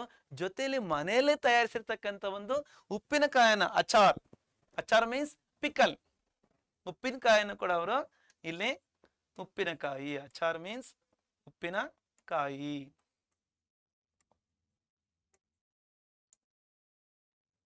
ನಾರಿಯಲ್ಕಿ ತೆಂಗಿನಕಾಯಿಯ ಅವಾಗ ತಾನೇ ತಂದಿರ್ತಕ್ಕಂಥ ತೆಂಗಿನಕಾಯಿಯನ್ನ ತುರಿದು ಬಿಟ್ಟು ಅದರ ಚಟ್ನಿಯನ್ನು ಕೂಡ ಇವರಿಗೆ ಬಡಿಸ್ಲಾಗ್ತಿತ್ತು. ನೋಡಿ ಅಬ್ದುಲ್ ಕಲಾಂ ರವರ ಒಂದು ಊಟದ ಚಿತ್ರ ಹೇಗಿದೆ ನೋಡಿ. ಅಬ್ದುಲ್ ಕಲಾಂ ರವರು ಎಷ್ಟು ಚೆನ್ನಾಗಿ ಒಳ್ಳೆ ಸೊಗಸಾದ ಊಟವನ್ನು ಮಾಡ್ತಾ ಇದ್ರು. ನಮಗೆ ನೋಡಿದ್ರೆ ಇಲ್ಲೇ ರೆಡಿಯಾಗಿ ನಮ್ಮ ಊಟ ಇಲ್ಲೇ ಕಾಣ್ತಾ ಇದೆ, ನಾವು ತಿಂದ್ಬಿಡ್ಬೇಕು ಅನ್ಸುತ್ತೆ ಅಲ್ಲೂರ. ನೋಡಿ ಎಷ್ಟು ಚೆನ್ನಾಗಿದೆ, ರೈಸ್ ಇದೆ, ಉಪ್ಪಿನಕಾಯಿ ಇದೆ, ಸೈಡ್ಸ್ ಎಲ್ಲ ಇದೆ, ಚಟ್ನಿ ಇದೆ ಅಲ್ಲೂರ. ಭಾಳ ಚೆನ್ನಾಗಿತ್ತಲ್ಲ, ಮಜಬೂತ್ ಆಗಿ ಊಟ. ಇದೇ ಥರ ನಾವು ನೀವೆಲ್ಲ ಮಾಡೋಣ. ಓಕೆ, ಒಂದಿನ ಸಿಗೋಣ ನಾವು ನೀವೆಲ್ಲ. ಓಕೆ, ಮುಂದೆ ನೋಡೋಣ. ಅಬ್ದುಲ್ ಕಲಾಂ ರವರು ತನ್ನ ತಾಯಿಯಿಂದ ಅಡಿಗೆ ಮನೆಯಲ್ಲಿ ಯಾವ ಥರ ಊಟವನ್ನು ಸವಿತಾ ಇದ್ದೆ ಅಂತೇಳಿ ಬಹಳ ಚಿತ್ರ ಸಮೇತ ನಮಗೆ ಹೇಳಿದ್ರಲ್ವರ. ಈಗ ನಾವು ಇದುವರೆಗೂ ಚರ್ಚಿಸಿರ್ತಕ್ಕಂಥ ಅಬ್ದುಲ್ ಕಲಾಂ ರವರ ತಂದೆ ತಾಯಿಗಳು ಹೇಗಿದ್ರು, ಮತ್ತೆ ಅಬ್ದುಲ್ ಕಲಾಂ ರವರ ಒಂದು ಬಾಲ್ಯ ಜೀವನದಲ್ಲಿ ಅವರ ಜೀವನವನ್ನು ಯಾವ ರೀತಿ ಕಳೆದ್ವಿ, ಮತ್ತೆ ನಮ್ಮ ಮನೆಯಲ್ಲಿ ಎಂತಹ ಒಂದು ವಸ್ತುಗಳು ಸುಲಭವಾಗಿ ಸಿಗ್ತಾ ಇತ್ತು ಅಂತೆಲ್ಲ ನೋಡಿದ್ವಲ್ವರ. ಅದಕ್ಕೆ ಸಂಬಂಧಪಟ್ಟಂತೆ ಈಗ ಅಭ್ಯಾಸದಲ್ಲಿ ಒಂದು ಪ್ರಶ್ನೆ ಇದೆ. ಏನದು? ಸಹಿ ಶಬ್ದ ಸೆ ಖಾಲಿಸ್ತಾನ್ ಬರಿ, ಸರಿಯಾದ ಶಬ್ದದಿಂದ ಖಾಲಿಸ್ತಾನವನ್ನ ತುಂಬಿರಿ. ಇಲ್ಲಿ ಆಪ್ಷನ್ಸ್ ಇದಾವೆ. ಈ ಪ್ರಶ್ನೆಗೆ 4 ಆಪ್ಷನ್ಸ್ ಇದಾವೆ. ಸರಿಯಾದ ಆಪ್ಷನ್ಸ್ ಅನ್ನ ಈಗ ನೀವೇ ಚೂಸ್ ಮಾಡ್ತೀರಾ. ಅಬ್ದುಲ್ ಕಲಾಂ ಜಿ ಕಾ ಜನ್ಮ ಡ್ಯಾಶ್ ಮೇ ಹುआ. ಆಪ್ಷನ್ ಹಾ ಚೆನ್ನೈ, ಆಪ್ಷನ್ ಹಾ ಬೆಂಗಳೂರು, ಆಪ್ಷನ್ ಇ ರಾಮೇಶ್ವರಂ, ಆಪ್ಷನ್ ಇ ಶ್ರೀರಂಗಂ. ಈ 4ರಲ್ಲಿ ಸರಿಯಾದ ಉತ್ತರ ಯಾವುದು? ಯಾರು ಹೇಳ್ತಾ ಇದ್ದೀರಾ? ಓಕೆ, ಯಾರೋ ಒಬ್ರು ಹೇಳ್ತಾ ಇದ್ದೀರಿ. ಯಾವ್ದಿದ್ರಲ್ಲಿ 3ನೇ ಶಬ್ದ ಆಗಿರ್ತಕ್ಕಂಥ ಈ ರಾಮೇಶ್ವರಂ, ಇದಕ್ಕೆ ನಾವು ಉತ್ತರವನ್ನು ಬರಿಬೇಕಾಗಿದೆ. ರಾಮೇಶ್ವರಮ್ಮೆ ನೀವು ಪರೀಕ್ಷೆಯಲ್ಲಿ ನೀವು ಉತ್ತರವನ್ನ ನೀವು ಪ್ರಶ್ನೆಯ ಕೆಳಭಾಗದಲ್ಲಿ ಸ್ಪೇಸ್ ಕೊಟ್ಟಿರ್ತಾರೆ, ಅಲ್ಲಿ ನೀವು ಆಪ್ಷನ್ ನಂಬರ್ ಸಹಿತ ನೀವು ಉತ್ತರವನ್ನು ಬರೀಬೇಕಾಗುತ್ತೆ. ಕೇವಲ ಆಪ್ಷನ್ ನಂಬರ್ ಹಾಕೋದು, ಇಲ್ಲ ಆಪ್ಷನ್ ನಂಬರ್ ಬಿಟ್ಟು ಬರೀ ಉತ್ತರ ಪದವನ್ನು ಬರೆಯೋದು ಮಾಡಬೇಡಿ. ಏನು ಕಷ್ಟ ಆಗಲ್ಲ, ಆಪ್ಷನ್ ನಂಬರ್ ಅಲ್ಲೇ ಇರುತ್ತೆ, ನೋಡಿ ಬರೆದ್ರೆ ನಿಮಗೆ ಪೂರ್ಣಾಂಕಗಳು ದೊರೆಯೋಕ್ಕೆ ಭಾಳ ಚೆನ್ನಾಗಿರುತ್ತೆ. ಇಲ್ಲ ಅಂದರೆ ಏನಪ್ಪ ಆಪ್ಷನ್ ನಂಬರ್ ಹಾಕಿಲ್ಲ, ಇಲ್ಲ ಬರೀ ಉತ್ತರ ಬರ್ದಾನಿಲ್ಲ, ಬರೀ ಆಪ್ಷನ್ ನಂಬರ್ ಹಾಕೋರು ಇರ್ತಾರೆ. ಅದು ಆ ಥರ ಮಾಡಬೇಡಿ. ಓಕೆ ಮಕ್ಕಳೇ, ಮುಂದೆ ಹೋಗೋಣ. ಮತ್ತೊಂದು ಇಲ್ಲಿ ಖಾಲಿ ಸ್ಥಾನ ಇದೆ, ಇದಕ್ಕೆ ಯಾವುದೇ ಆಪ್ಷನ್ಸ್ ಅನ್ನ ಕೊಟ್ಟಿಲ್ಲ. ಈಗ ನೀವೇ ಯೋಚನೆ ಮಾಡಿ ಹೇಳ್ತೀರಲ್ವರ. ಯಾಕಪ್ಪ ಅಂದ್ರೆ ಈಗೆಲ್ಲ ಕೇಳಿದ್ದೀರ, ಆಶಿಯಮ್ಮ ಉನಿಕೆ ಆದರ್ಶ ಡ್ಯಾಶ್ ತಿ. ಯಾರಿಗೆ? ಆಶಿಯಮ್ಮರವರು ಒಳ್ಳೆ ಆದರ್ಶಪೂರ್ಣವಾದ ಡ್ಯಾಶ್ ತಿ ಅಂದ್ರೆ ಈ ಖಾಲಿ ಸ್ಥಾನದಲ್ಲಿ ಯಾವ ಪದವನ್ನ ನಾವು ಬರೆದ್ರೆ ಉತ್ತರ ಪರಿಪೂರ್ಣವಾಗುತ್ತೆ? ಆದರ್ಶ ಜೀವನ ಸಂಗಿನಿ, ಆದರ್ಶ ಜೀವನ ಸಂಗಿನೀತಿ. ಉತ್ತರ ಏನ್ ಬರೀಬಹುದಿಲ್ಲಿ? ಜೀವನ ಸಂಗಿನಿ ಸರಿಯಾದ ಉತ್ತರ.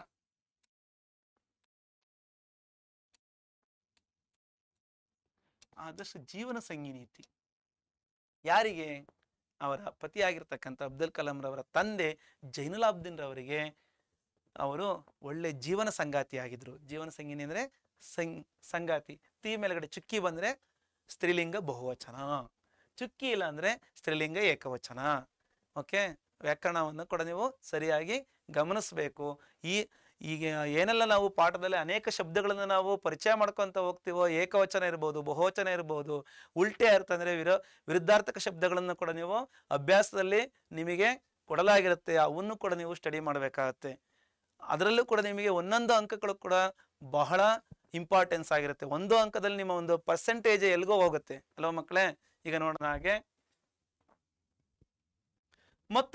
ಒಂದು ವಾಕ್ಯದಲ್ಲಿ ಉತ್ತರಿಸಿ ಪ್ರಶ್ನೆ ಇಲ್ಲಿ ನಮಗೆ ಕಂಡು ಬರ್ತಾ ಇದೆ. ಅಬ್ದುಲ್ ಕಲಾಂ ಜಿ ಕ ಜನ್ಮ ಕಹಾವ. ಅಬ್ದುಲ್ ಕಲಾಂ ರವರ ಜನನ ಎಲ್ಲಾಯ್ತು? ತಮಿಳುನಾಡಿನ ರಾಮೇಶ್ವರಂ ಹೋಬಳಿಯಲ್ಲಿ ಒಂದು ಮಧ್ಯಮ ವರ್ಗೀಯ ಕುಟುಂಬದಲ್ಲಿ ಜನನ ಆಯ್ತಲ್ವರ. ಅಬ್ದುಲ್ ಕಲಾಂ ಜಿ ಕ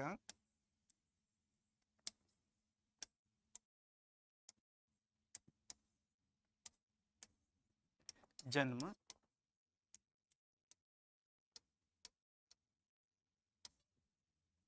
मद्रास राज्य की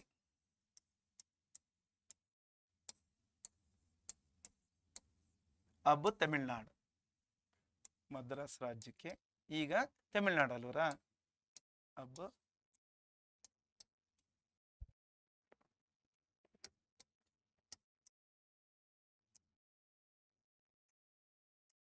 तमिलनाडु रामेश्वरम कस्बे में, रामेश्वरम कस्बे में रामेश्वरम ಹೋಬಳಿಯಲ್ಲಿ एक मध्यम वर्गीय ಅಥವಾ ಏಕ್ ಮಧ್ಯವರ್ಗೀಯ,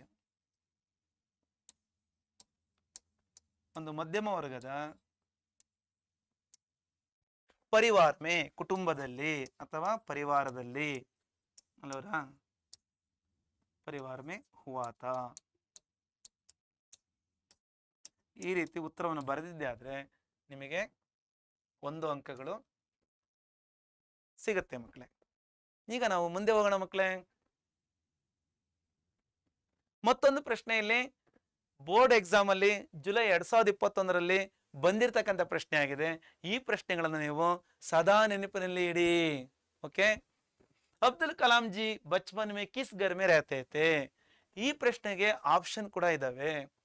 ಆಪ್ಷನ್ ಹಾ ಮೇ झोंपड़ी में, ऑप्शन हा लोगों के घर में, ऑप्शन ई कच्चे घर में, ऑप्शन ई पुश्तैनी घर में. ಈ 4 ಆಪ್ಷನ್ ಅಲ್ಲಿ ಸರಿಯಾದ ಉತ್ತರ ಯಾವುದಾಗಿರ್ಬೋದು? ಮೊದಲನೇ ಆಪ್ಷನ್, ಎರಡನೇ ಆಪ್ಷನ್, ಮೂರನೇ ಆಪ್ಷನ್, ನಾಲ್ಕನೇ ಆಪ್ಷನ್.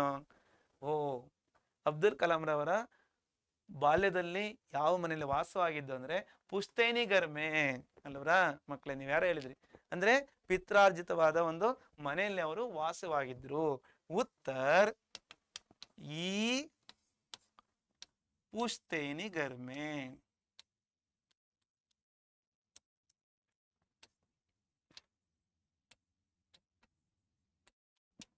ಓಕೆ ಮಕ್ಕಳೇ, ಈಗ ನಾವು ನೀವೆಲ್ಲ ಮುಂದೆ ಹೋಗೋಣ. ಈ ಒಂದು ಮೊದಲ ಪುಟದ 2-3 ಪ್ಯಾರಾದಲ್ಲಿ ವಿಚಾರ ಮಾಡಿದಂತ ಅಂಶಗಳಲ್ಲಿ 2-3 ವಾಕ್ಯದ ಪ್ರಶ್ನೆಯಾಗಿ ಇಲ್ಲಿ ಏಪ್ರಿಲ್ 2018ರಲ್ಲಿ ಕೇಳಿರ್ತಕ್ಕಂಥ ಒಂದು ಪ್ರಶ್ನೆ ಇದೆ ಬೋರ್ಡ್ ಎಕ್ಸಾಮ್ ಅಲ್ಲಿ. अब्दुल कलाम का बचपन बहुत ही निश्चिंतता और सादगी में बीतने के कारण लिखिए. ನಾನು ನಿಮಗೆ ಹೇಳಿದೆ, ನಿಮಗೆ ಈ ಪ್ಯಾರಾದಲ್ಲಿ, 2ನೇ ಪ್ಯಾರಾದಲ್ಲಿ ನಿಮಗೆ 2-3 ಅಂಕಗಳಿಗೆ ಪ್ರಶ್ನೆ ನೀವು ನೋಡಬಹುದು, ಬರಿಬೇಕಾಗತ್ತೆ. ಹಾಗಾಗಿ ಗಮನಿಸಿ ಅಂತೇಳಿ ಅಲ್ವರ. ಅಥವಾ ಹಾರ್ ಅಬ್ದುಲ್ ಕಲಾಂ ಕ ಬಚ್ಪನ್ ಕೈಸೆ ಬೀತ. ಅದೇ ಪ್ರಶ್ನೆಯನ್ನ ಇಷ್ಟು ಸರಳವಾಗಿ ಕೂಡ ಶಾರ್ಟ್ ಆಗಿ ಕೂಡ ಕೇಳಬಹುದು. ಯಾವಾಗ ಕೇಳಿದ್ರೆ ಈ ತರ ಪ್ರಶ್ನೆಯನ್ನ state level preparatory exam February 2022ರಲ್ಲಿ ಈ ರೀತಿ ಪ್ರಶ್ನೆಯನ್ನ ಕೇಳಲಾಗುತ್ತೆ. 2 ಪ್ರಶ್ನೆಗೆ ಉತ್ತರ ಒಂದೇ ರೀತಿ ಇರುತ್ತೆ. ಅಬ್ದುಲ್ ಕಲಾಂ ರವರು ಬಾಲ್ಯದಲ್ಲಿಯೇ ನೋಡಿ, ಬಾಲ್ಯದಲ್ಲಿ ಬಹಳವೇ ನಿಶ್ಚಿಂತೆಯಿಂದ ಮತ್ತೆ ಸರಳತನದಿಂದ ಕಳೆಯೋದಿಕ್ಕೆ ಕಾರಣವನ್ನ ಬರೆಯಿರಿ ಅಥವಾ ಹೇಗೆ ಬಾಲ್ಯವನ್ನ ಕಳೆದ್ರು ಅಂತೇಳಿ ನಾವು ನೋಡೋದಾದ್ರೆ उत्तर ಈ ರೀತಿ ಇದೆ. ಓಕೆ ಮಕ್ಕಳೇ, अब्दुल कलाम जी के घर में सभी आवश्यक चीजें समुचित मात्रा में सुलभता से उपलब्ध थी. ಅಬ್ದುಲ್ ಕಲಾಂ ರವರ ಮನೆಯಲ್ಲಿ ಎಲ್ಲ ಅವಶ್ಯಕ ವಸ್ತುಗಳು ಸರಿಯಾದ ರೀತಿಯಲ್ಲಿ ಸುಲಭವಾಗಿ ಲಭ್ಯವಾಗ್ತಾ ಇದ್ದವು. ಜೊತೆಗೆ ವಾಸ್ತವ में कलाम का बचपन बहुत ही निश्चिंतता और सादगी में बीता. ವಾಸ್ತವವಾಗಿ ಅಬ್ದುಲ್ ಕಲಾಂ ರವರು ನಿಶ್ಚಿಂತೆಯಿಂದ ಮತ್ತು ಸರಳತನದಲ್ಲಿ ಕಳೆದರು. ಯಾವ ರೀತಿ ಭೌತಿಕ ಏವಂ ಭಾವನಾತ್ಮಕ ದೋನೋ ಹಿ ದೃಷ್ಟಿಯೋ ಸೆ, ಭಾವನಾತ್ಮಕವಾಗಿ ಮತ್ತು ಭೌತಿಕ ಎರಡೂ ದೃಷ್ಟಿಯಿಂದ ಅಂದ್ರೆ ಫಿಸಿಕಲಿ ಮತ್ತು ಮೆಂಟಲಿ ಕೂಡ ಅವರು ಅಷ್ಟು ಆರೋಗ್ಯಪೂರ್ಣವಾಗಿ ಜೀವನವನ್ನು ಕಳೆದರು. ಓಕೆ ಮಕ್ಕಳೇ, ಮುಂದೆ ಹೋಗೋಣ. ಅರ್ಥವಾಗಿದೆ ಅಲ್ವರ? ಮತ್ತೊಂದು ಪ್ರಶ್ನೆ ಇದೆ. State level preparatory exam February 2022ರಲ್ಲಿ ಕೇಳಿರ್ತಕ್ಕಂಥ ಪ್ರಶ್ನೆ ಇದು.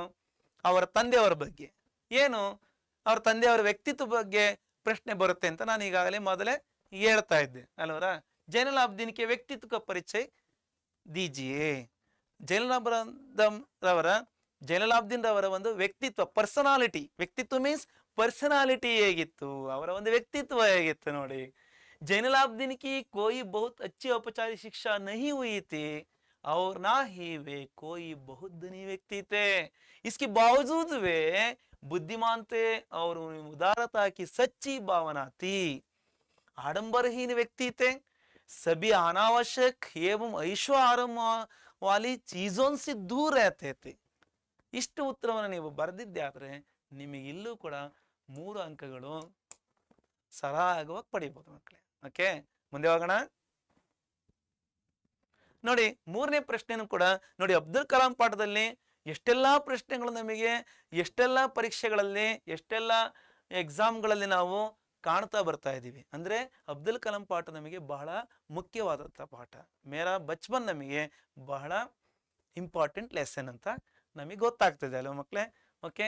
आशी अम्मा जी अब्दुल कलाम को खाने में क्या क्या देती थी? ಆಶಿ ಅಮ್ಮರವರು ಅಬ್ದುಲ್ ಕಲಾಂ ರವರಿಗೆ ಊಟದಲ್ಲಿ ಏನೆಲ್ಲ ಕೊಡ್ತಾ ಇದ್ರು? ಈ ಪ್ರಶ್ನೆ ಜೂನ್ 2020ರಲ್ಲಿ. ಓಕೆ, ನೋಡಿ ನಾವೆಲ್ಲ ನೋಡಿದ್ವಿ, ಊಟದ ಚಿತ್ರವನ್ನು ನೋಡಿದ್ವಿ. ಆ ಊಟದ ಚಿತ್ರದಲ್ಲಿ ನಮಗೆ ಏನೆಲ್ಲ ಒಂದು ವೆರೈಟೀಸ್ಗಳಿದ್ವು. ಆ ವೆರೈಟೀಸ್ಗಳನ್ನು ನೋಡಿದ್ರೆ ನಮಗೆ ಬಾಯಲ್ಲಿ ನೀರು ಕೂಡ ಬಂತಲ್ವರ, ಹೌದಲ್ವರ? ನೋಡಿ, ಆ ಒಂದು ಚಿತ್ರ ಜೊತೆಲಿರ್ತಕ್ಕಂಥ ಒಂದು ಏನು ಪ್ಯಾರಾಗ್ರಾಫ್ ಇತ್ತೋ ಆ ಪ್ಯಾರಾಗ್ರಾಫ್ನಲ್ಲಿರ್ತಕ್ಕಂಥ ಎಲ್ಲ ಅಂಶಗಳನ್ನು ನಾವಿಲ್ಲಿ ಬರೆದಾಗ ಇದಕ್ಕೆ ಉತ್ತರ पूर्ति आगते नोड़ी। आशी अम्मा जी अब्दुल कलाम को खाने में देती थी कि कलाम के सामने केले का पत्ता बिछाती और फिर उस पर चावल एवं सुगंधित स्वादिष्ट सांभर डालती, साथ में घर का बना अचार और नारियल की ताजी चटनी भी देती थी, चटनी भी होती। ಈ ರೀತಿ ನೀವು ಉತ್ತರವನ್ನ ಬರೆಯಬೇಕಾಗುತ್ತೆ. ಏನು ಸರಳವಾಗಿರ್ತಕ್ಕಂಥ ಶಬ್ದಗಳು ಇಲ್ಲಿ ಉತ್ತರದಲ್ಲಿ ನಾವು ಗಮನಿಸ್ತೀವಿ. ಏನು ಕಷ್ಟ ಆಗಲ್ಲ ಮಕ್ಕಳೇ, ಅಭ್ಯಾಸ ಮಾಡಿದರೆ ಯಾವುದು ನಮಗೆ ದೊಡ್ಡದಲ್ಲ, ಬಹಳ ಬಹಳ ಬಹಳ ಬಹಳ ಈಸಿನೇ ಅಲ್ವಾ ಮಕ್ಕಳೇ? ಓಕೆ, ಮುಂದೆ ಹೋಗೋಣ. ಸತತ ಪರಿಶ್ರಮಿಗೆ ಯಾವುದುವೆ ಬೃಹತ್ತಾಗಿ ಕಾಣಲ್ಲ ಅಲ್ವರ? ಈಗ ನೋಡಿ, ನಾವು ಪಾಠದ ಇನ್ನು ಮಿಕ್ಕ ವಿಷಯಗಳ ಬಗ್ಗೆ ನಾವು ನೋಡೋದಾದ್ರೆ, ಪಾಠದ 2ನೇ ಪುಟ ಅಂದ್ರೆ 2ನೇ ಪುಟ ಮತ್ತೆ 3ನೇ ಪುಟದಲ್ಲಿ ನಮಗೆ ಏನೆಲ್ಲ ಅಂಶ ಇದೆ ಅದನ್ನ ಇಲ್ಲಿ ನಾವು ಸಂಕ್ಷಿಪ್ತವಾಗಿ ಅರ್ಥ ಮಾಡ್ಕೊಳ್ಳೋಣ. ಪೇಜ್ ನಂಬರ್ 33 ಮತ್ತೆ ಪೇಜ್ ನಂಬರ್ 34 ಅಲ್ಲಿ ಏನು ವಿಷಯನ ನಾವು ಕಾಣ್ತೀವಿ? प्रतिष्ठित शिव मंदिर जिसके कारण रामेश्वरम प्रसिद्ध तीर्थ स्थल है. ಪ್ರತಿಷ್ಠಿತವಾಗಿರ್ತಕ್ಕಂಥ ಬಹಳ ಎಲ್ಲರಿಗೂ ಗೌರವಪೂರ್ಣವಾಗಿರ್ತಕ್ಕಂಥ ಒಂದು ಶಿವ ಮಂದಿರ ಅಂತಕ್ಕಂಥದ್ದು, ಆ ಕಾರಣದಿಂದ ರಾಮೇಶ್ವರಂ ಸ್ಥಳ ಈ ಶಿವ ಮಂದಿರಕ್ಕೆ ಬಹಳ ಪ್ರತಿಷ್ಠೆ ಇದೆ. ಇದಕ್ಕೆ ಇದರದೇ ಆದ ಒಂದು ಗೌರವ, ಇತಿಹಾಸದಿಂದಲೂ ಕೂಡ ರಾಜ ಮಹಾರಾಜರ ಕಾಲದಿಂದ ಇದಕ್ಕೊಂದು ವೈಭೋಗ ಇದೆ. ಆ ಒಂದು ದೃಷ್ಟಿಯಲ್ಲಿ ರಾಮೇಶ್ವರಂದ ಒಂದು ಪ್ರಸಿದ್ಧ ತೀರ್ಥ ಸ್ಥಳವಾಗಿದೆ, ಪುಣ್ಯಕ್ಷೇತ್ರವಾಗಿದೆ ಮಕ್ಕಳೇ. ಅಂದ್ರೆ ಅನೇಕ ಜನರು, ಪ್ರವಾಸಿಗರು ಮತ್ತೆ ದಾರ್ಶನಿಕರು ಬಂದೋಗ್ತಕ್ಕಂಥ ಒಂದು ಭಕ್ತಿ ಪಾಮರರು ಬಂದೋಗ್ತಕ್ಕಂಥ ಒಂದು ಪುಣ್ಯಕ್ಷೇತ್ರ ಆಗಿದೆ. ಕಾ ಹಮಾರೆ ಘರ್ ಸೆ 10 ಮಿನಿಟ್ ಕ ಪೈದಲ್ ರಾಸ್ತಾ ಆತ. ಇವರ ಮನೆ ಈ ರಾಮೇಶ್ವರ ಮಂದಿರದಿಂದ ಎಷ್ಟು ದೂರದಲ್ಲಿತ್ತೋ, ಇವರ ಮನೆ 10 ನಿಮಿಷಗಳ ಒಂದು ಕಾಲ್ನಡಿಗೆಯ ಅಲ್ಲಿ ಹೋಗ್ತಕ್ಕಂಥ ಒಂದು ಮಾರ್ಗದಲ್ಲಿತ್ತು. 10 ನಿಮಿಷದಲ್ಲಿ ಕಾಲ್ನಡಿಗೆಯಲ್ಲಿ, ಪೈದಲ್ ಮೀನ್ಸ್ ಕಾಲ್ನಡಿಗೆಯ ರಾಸ್ತಾ, ಕಾಲ್ನಡಿಗೆಯಲ್ಲಿ ಹೋಗ್ತಕ್ಕಂಥ ಒಂದು ದಾರಿ, ಈ ಮಾರ್ಗದಲ್ಲಿ ಹೋಗ್ತಕ್ಕಂಥ ಒಂದು ಸನಿಹದಲ್ಲೇ ಇವರ ಮನೆ ಇತ್ತು ಅಲ್ವ ಮಕ್ಕಳೇ? ಈಗ ನೋಡಿ, ರಾಮೇಶ್ವರ ಮಂದಿರಕ್ಕೆ ಸಬ್ಸೆ ಬಡೆ ಪೂಜಾರಿ ಪಕ್ಷಿ ಲಕ್ಷ್ಮಣ ಶಾಸ್ತ್ರಿ ಮೇರೆ ಪಿತಾಜಿ ಕೆ ಅಭಿನ್ನ ಮಿತ್ರ ಥೆ. ಈ ಮಂದಿರದ ಪೂಜಾರಿ ಇದ್ರು ಒಬ್ರು. ಯಾರವರು? ಆ ಪೂಜಾರಿ ಹೆಸರೇನು? ಪೂಜಾರಿ ಪಕ್ಷಿ ಲಕ್ಷ್ಮಣ ಶಾಸ್ತ್ರಿ ಅವರು. ಅಬ್ದುಲ್ ಕಲಾಂ ರವರ ತಂದೆ ಯಾರು? ಜೈನುಲಾಬ್ದೀನ್. Very good. ಪದೇ ಪದೇ ಜ್ಞಾಪಕ ಇರಬೇಕು ನಮಗೆ ಅವರ ತಾಯಿ ಹೆಸರು, ಅವರ ತಂದೆ ಹೆಸರು. ಯಾಕಪ್ಪ ಅಂದ್ರೆ 1 ಅಂಕದ ಪ್ರಶ್ನೆಯಲ್ಲಿ ನಮಗೆ ಒಂದು ವಾಕ್ಯದಲ್ಲಾದ್ರೂ ಕೇಳ್ಬೋದು, ಅನುರೂಪದಲ್ಲಾದ್ರೂ ಕೇಳ್ಬೋದು, ಫಿಲ್ ದ ಬ್ಲಾಂಕ್ಸ್ ಅಲ್ಲಾದ್ರೂ ಕೇಳ್ಬೋದು, ಇಲ್ಲ ಜೋಡ್ಕ ಲಿಖಿ ಮ್ಯಾಚ್ ದ ಫಾಲೋಯಿಂಗ್ ಅಲ್ಲಾದ್ರೂ ಕೇಳ್ಬೋದು. ಅಬ್ದುಲ್ ಕಲಾಂ ರವರ ತಂದೆ ಜೈನುಲಾಬ್ದೀನ್ ರವರಿಗೆ ಅಭಿನ್ನ ಮಿತ್ರರು, ಅಂದ್ರೆ ಬಿಡಿಸಲಾಗದಂತಹ ಅಷ್ಟು ಕ್ಲೋಸ್ ಫ್ರೆಂಡ್ ಆಗಿದ್ರು. ಯಾರಪ್ಪ ಅಂದ್ರೆ ಪಕ್ಷಿ ಲಕ್ಷ್ಮಣ ಶಾಸ್ತ್ರಿ ಅವರು ಜೈನುಲಾಬ್ದೀನ್ ರವರ ಅಭಿನ್ನ ಮಿತ್ರರಾಗಿದ್ರು, ಬಿಡಿಸಲಾಗದಂತಹ ಸ್ನೇಹಿತರಾಗಿದ್ರು. ಓಕೆ. आध्यात्मिक मामलों पर चर्चाएं करते रहते. जब मैं प्रश्न पूछने लायक बड़ा हुआ तो मैंने पिताजी से नमाज की प्रासंगिकता के बारे में पूछा. ಹಾಗೆ ಮುಂದೆ ಹೇಳ್ತಾರೆ ತಮ್ಮ ತಂದೆಯವರ ಬಗ್ಗೆ. ಏನಂತ ಹೇಳ್ತಾರಪ್ಪ ಅಂದ್ರೆ, ಆಧ್ಯಾತ್ಮಿಕ ವಿಷಯಗಳ, ಮಾಮಲಾ ಮೀನ್ಸ್ ವಿಷಯ, ಆಧ್ಯಾತ್ಮಿಕ ವಿಷಯಗಳಲ್ಲಿ ಚರ್ಚೆಗಳನ್ನು ಕೂಡ ಇವರು ತಂದೆಯವರು ಮಾಡ್ತಾ ಇದ್ರು. ಅಂದ್ರೆ ದೇವರ ಬಗ್ಗೆ, ಧಾರ್ಮಿಕತೆಯ ಬಗ್ಗೆ ಚರ್ಚೆಯನ್ನು ಮಾಡ್ತಕ್ಕಂಥ ಸಂದರ್ಭದಲ್ಲಿ ಯಾವಾಗ ಇವರು ಪ್ರಶ್ನೆಯನ್ನು ಕೇಳ್ತಕ್ಕಂಥ ಒಂದು ಯೋಗ್ಯತೆಯನ್ನ, ಲಾಯಕ್ ಮೀನ್ಸ್ ಯೋಗ್ಯತೆಯನ್ನ, ಪ್ರಶ್ನೆ ಕೇಳೋದಕ್ಕೆ ಯಾವಾಗ ಏಬಲ್ ಆದ್ರೂ ಆ ಸಂದರ್ಭದಲ್ಲಿ ಇವರು ತನ್ನ ತಂದೆಯವರ ಬಳಿ ನಮಾಜಿನ ಒಂದು ಸಾಂದರ್ಭಿಕತೆಯ ಬಗ್ಗೆ, ಪ್ರಾಸಂಗಿಕತೆ ಮತಲಬ್ ಕ್ಯಾ ಹೋತಾ ಹೈ, ಸಾಂದರ್ಭಿಕತೆ, ನಮಾಜ್ ಮಾಡ್ತಕ್ಕಂಥ ಒಂದು ಉಪಸ್ಥಿತಿ, ಔಚಿತ್ಯದ ಬಗ್ಗೆ ಪ್ರಶ್ನೆಯನ್ನ ಕೇಳಿದಾಗ ಅವರು ಅದ್ರ ಬಗ್ಗೆ ತಂದೆಯವರು ಏನಂತ ಹೇಳ್ತಾರೆ? ವೇ ಕಹತೆ ಹೈ ಅಬ್ದುಲ್ ಕಲಾಂ ಜಿ ಕೆ ಪಿತಾಜಿ, ಜೈನುಲಾಬ್ದೀನ್ ಅವರು ಹೇಳ್ತಾರೆ, ಏನಂತ ಹೇಳ್ತಾರೆ, ಜಬ್ ತು ನಮಾಜ್ ಪढ़ते हो तो तुम अपने शरीर से इतर ब्रह्मांड का एक हिस्सा बन जाते हो. ನೀವು ಯಾವಾಗ ನಮಾಜನ್ನ ಓದ್ತಿರೋ ಅಥವಾ ನಮಾಜನ್ನ ಮಾಡ್ತಿರೋ, ನಿಮ್ಮ ಶರೀರದ ಇತರ ಬ್ರಹ್ಮಾಂಡ ಅಂದ್ರೆ ಇತರ ಅನೇಕ ಬ್ರಹ್ಮಾಂಡಗಳ ಒಂದು ಭಾಗವಾಗಿ ನೀವು, ಅನೇಕ ಬ್ರಹ್ಮಾಂಡಗಳಲ್ಲಿ ನೀವು ಒಂದು ಬ್ರಹ್ಮಾಂಡ, ನಿಮ್ಮದೇ ಆದ ಒಂದು ಲೋಕ ಜಗತ್ತು ಅಂತಕ್ಕಂಥದ್ದು ಸೃಷ್ಟಿಯಾಗುತ್ತೆ, ಆಗ್ತೀರಾ ನೀವು ಅಂತೇಳಿ ಹೇಳ್ತಾರೆ. ಜಿಸ್ಮೆ ದೌಲತ್ ಆಯು ಜಾತಿ ಯಾ ಧರ್ಮ ಪಂಥಕ ಕೋಯಿ ಭೇದ ಭಾವ್ ನಹಿ ಹೋತಾ.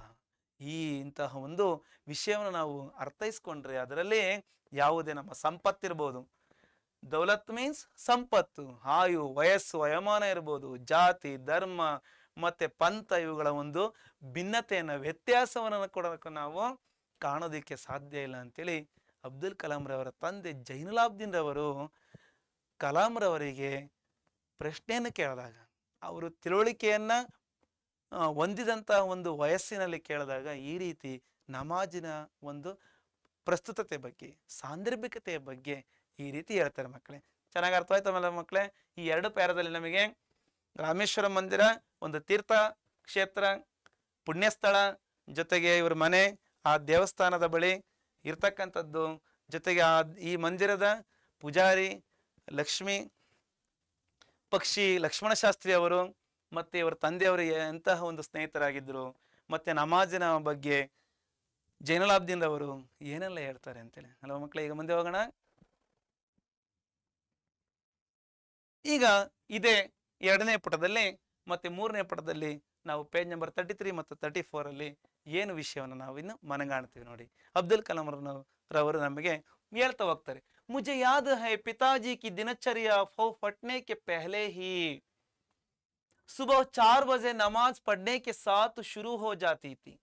नमाज के बाद वे हमारे नारियल के बाग जाया करते. ನನಗೆ ನೆನಪಿದೆ, ಅಬ್ದುಲ್ ಕಲಾಂ ರವರಿಗೆ ಒಂದು ನೆನಪಿದೆ, ಅವರ ಬಾಲ್ಯದ ದಿನಗಳಲ್ಲಿ ಏನ್ ನೆನಪಿದೆ, ಇವರ ತಂದೆಯವರ ಒಂದು ದಿನಚರಿ, ಅವರ ಒಂದು ದಿನದ ಕಾರ್ಯಕಲಾಪಗಳು ಹೇಗಿತ್ತಪ್ಪ ಅಂದ್ರೆ, ಪೌ ಫಟ್ನೆ ಕೆ ಪೆಹಲೆ ಹಿ ಅಂದ್ರೆ ಸೂರ್ಯೋದಯಕ್ಕೆ ಪೆಹಲೆ, ಯಹ್ ಮುಹಾವರ ಶಬ್ದ ಹೈ, ಇದು ಒಂದು ಪಡೆನುಡಿ ಶಬ್ದ.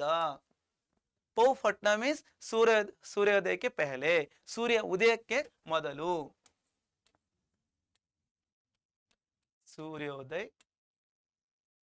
ಸೂರ್ಯೋದಯಕ್ಕೆ ಪೆಹಲೆ. ಸೂರ್ಯ ಉದಯಕ್ಕೆ ಮೊದಲು ಇವ್ರು ಏನ್ ಮಾಡ್ತಿದಾರಪ್ಪ ಅಂದ್ರೆ, ಬೆಳಿಗ್ಗೆ 4 ಗಂಟೆಗೆ ನಮಾಜನ್ನ ಪ್ರಾರಂಭಿಸಿ ಶುರು ಮಾಡಿ, ನಮಾಜನ್ನ ಆದ್ಮೇಲೆ ಜೊತೆಗೆ ನಮಾಜ್ ತರುವಾಯ ಇವರ ತೆಂಗಿನ ತೋಟಕ್ಕೆ ಹೋಗಿ ತೆಂಗಿನ ತೋಟದಲ್ಲಿ ಬರ್ತಕ್ಕಂಥ ಒಂದು ಅಭ್ಯಾಸವನ್ನು ಕೂಡ ಇವರು ಮಾಡಿದ್ರು. ಓಕೆ, ಬಾಗ್ ಗರ್ ಸೆ ಕರೀಬ್ 4 ಮೀಲ್ ದೂರ ತಾ. ಇವರ ತೆಂಗಿನ ತೋಟ ಎಷ್ಟು ದೂರದ ಇತ್ತು? ಮನೆಯಿಂದ ಅಂದಾಜು 4 ಮೈಲಿ ದೂರದಲ್ಲಿತ್ತು. करीब दर्जन भर नारियल कंधे पर लिए पिताजी घर लौटते और उसके बाद ही उनका नाश्ता होता. ಅವರ ದಿನಚರಿ ಬೆಳಿಗ್ಗೆ ಎದ್ದ ತಕ್ಷಣ ನಮಾಜ್ ತರುವಾಯ ತೋಟಕ್ಕೆ ಹೋಗೋದು, ತೋಟಕ್ಕೆ ಹೋಗಿ ಅಲ್ಲಿ ತೋಟದಲ್ಲಿ ಏನು ಕಾಯಿ ಗೊಂಚಲುಗಳನ್ನ, ಗುದಿ ಅಂತಾರಲ್ವಾ, ಕಾಯಿ ಗುದಿಯನ್ನ ಅವರು ದರ್ಜನ್ ಬರ ಮೀನ್ಸ್ ಗುದಿಗಟ್ಲೆ ಹೆಗಲ ಮೇಲೆ ಹಾಕೊಂಡ್ಬಿಟ್ಟು ಅವರು ಮನೆಗೆ ಹಿಂದಿರುಗ್ತಾ ಇದ್ರು. ಮನೆಗೆ ಬಂದಾದ್ಮೇಲೆ ಅವರು ಬೆಳಗಿನ ತಿಂಡಿಯನ್ನು ನಾಷ್ಟವನ್ನು ಮಾಡ್ತಾ ಇದ್ರು. ಅರ್ಥವಾಯ್ತಲ್ಲ ಮಕ್ಕಳೇ? ನೋಡಿ, ತೆಂಗಿನ ತೋಟ ನಮಗೆ ಅಬ್ದುಲ್ ಕಲಾಂ ರವರ ಒಂದು ತೆಂಗಿನ ತೋಟ ಎಷ್ಟು ಸಮೃದ್ಧವಾಗಿದೆ ಅಲ್ಲವರ, ಎಷ್ಟು ಚೆನ್ನಾಗಿ ಕಾಣ್ತಾ ಇದೆ ನೋಡಿ. ಇಂಥ ಒಂದು ತೋಟಕ್ಕೆ ಅಬ್ದುಲ್ ಕಲಾಂ ರವರ ತಂದೆ ಜೈನುಲಾಬ್ದೀನ್ ರವರು ಸೂರ್ಯ ಉದಯಕ್ಕಿಂತ ಮೊದಲೇ ಹೋಗ್ಬಿಟ್ಟು, ಯಾವ ರೀತಿ ಅಂದ್ರೆ ನಮ್ಮ ಕರ್ತವ್ಯ ಪರತೆ ಅಂತಕ್ಕಂಥದ್ದು ಹೇಗಿರ್ಬೇಕು, ನಾವು ಸುಮ್ಮನೆ ಮಲ್ಕೊಂಬಿಟ್ರೆ ಯಾವುದೇ ಕೆಲಸಗಳಾಗಲ್ಲ ಅಲ್ವರ. ಹಾಗಾಗಿ ನೀವು ಕೂಡ ಪರಿಶ್ರಮಿಗಳಾಗಿ ಮಕ್ಕಳೇ, ನಿಮ್ಮ ತಂದೆ ತಾಯಿಗಳು ಯಾವುದೋ ಒಂದು ಕೆಲಸ ಮಾಡ್ತಾರೆ, ಹೇಗ್ ಮಾಡ್ತಾರೆ ಅದನ್ನ ಗಮನಿಸ್ಬೇಕು. ನಾವು ಆ ದಾರಿಯಲ್ಲಿ, ಆ ದಿಕ್ಕಿನಲ್ಲಿ ನಾವು ಕೂಡ ಕೆಲಸವನ್ನು ಮಾಡೋದಕ್ಕೆ ನಾವು ಕೂಡ ಕಲಿಬೇಕಾಗತ್ತೆ. ಹಾಗಾಗಿ ನಮ್ಮ ಪರಿಶ್ರಮ, ನಮ್ಮ ಕೆಲಸಗಳಲ್ಲಿ ನಮ್ಮನ್ನು ಮುನ್ನಡೆಸುತ್ತೆ ಮಕ್ಕಳೇ. ಹಲೋ ಮಕ್ಕಳೇ, ಮುಂದೆ ಹೋಗೋಣ. ಈಗ ನೋಡಿ, ಪೇಜ್ ನಂಬರ್ 2 and 3, ಪುಟ ಸಂಖ್ಯೆ 2, 3 ಅಂದ್ರೆ ಟೆಕ್ಸ್ಟ್ ಬುಕ್ಕಿನ ಪುಟ ಸಂಖ್ಯೆ ಅಲ್ಲ, ಪಾಠದ ಪೇಜ್ ಮೊದಲ ಪುಟದ ತರುವಾಯ 2ನೇ ಪುಟ ಮತ್ತೆ 3ನೇ ಪುಟದಲ್ಲಿ ಅಂದ್ರೆ ಪೇಜ್ ನಂಬರ್ 33 ಮತ್ತೆ 34 ಅಲ್ಲಿ ನಾವು ಇನ್ನೇನಲ್ಲ ವಿಷಯವನ್ನು ನಾವು ಅಬ್ದುಲ್ ಕಲಾಂ ರವರು ನಮ್ಮ ಜೊತೆ ಹಂಚ್ಕೊಂತಾ ಇದ್ದಾರೆ.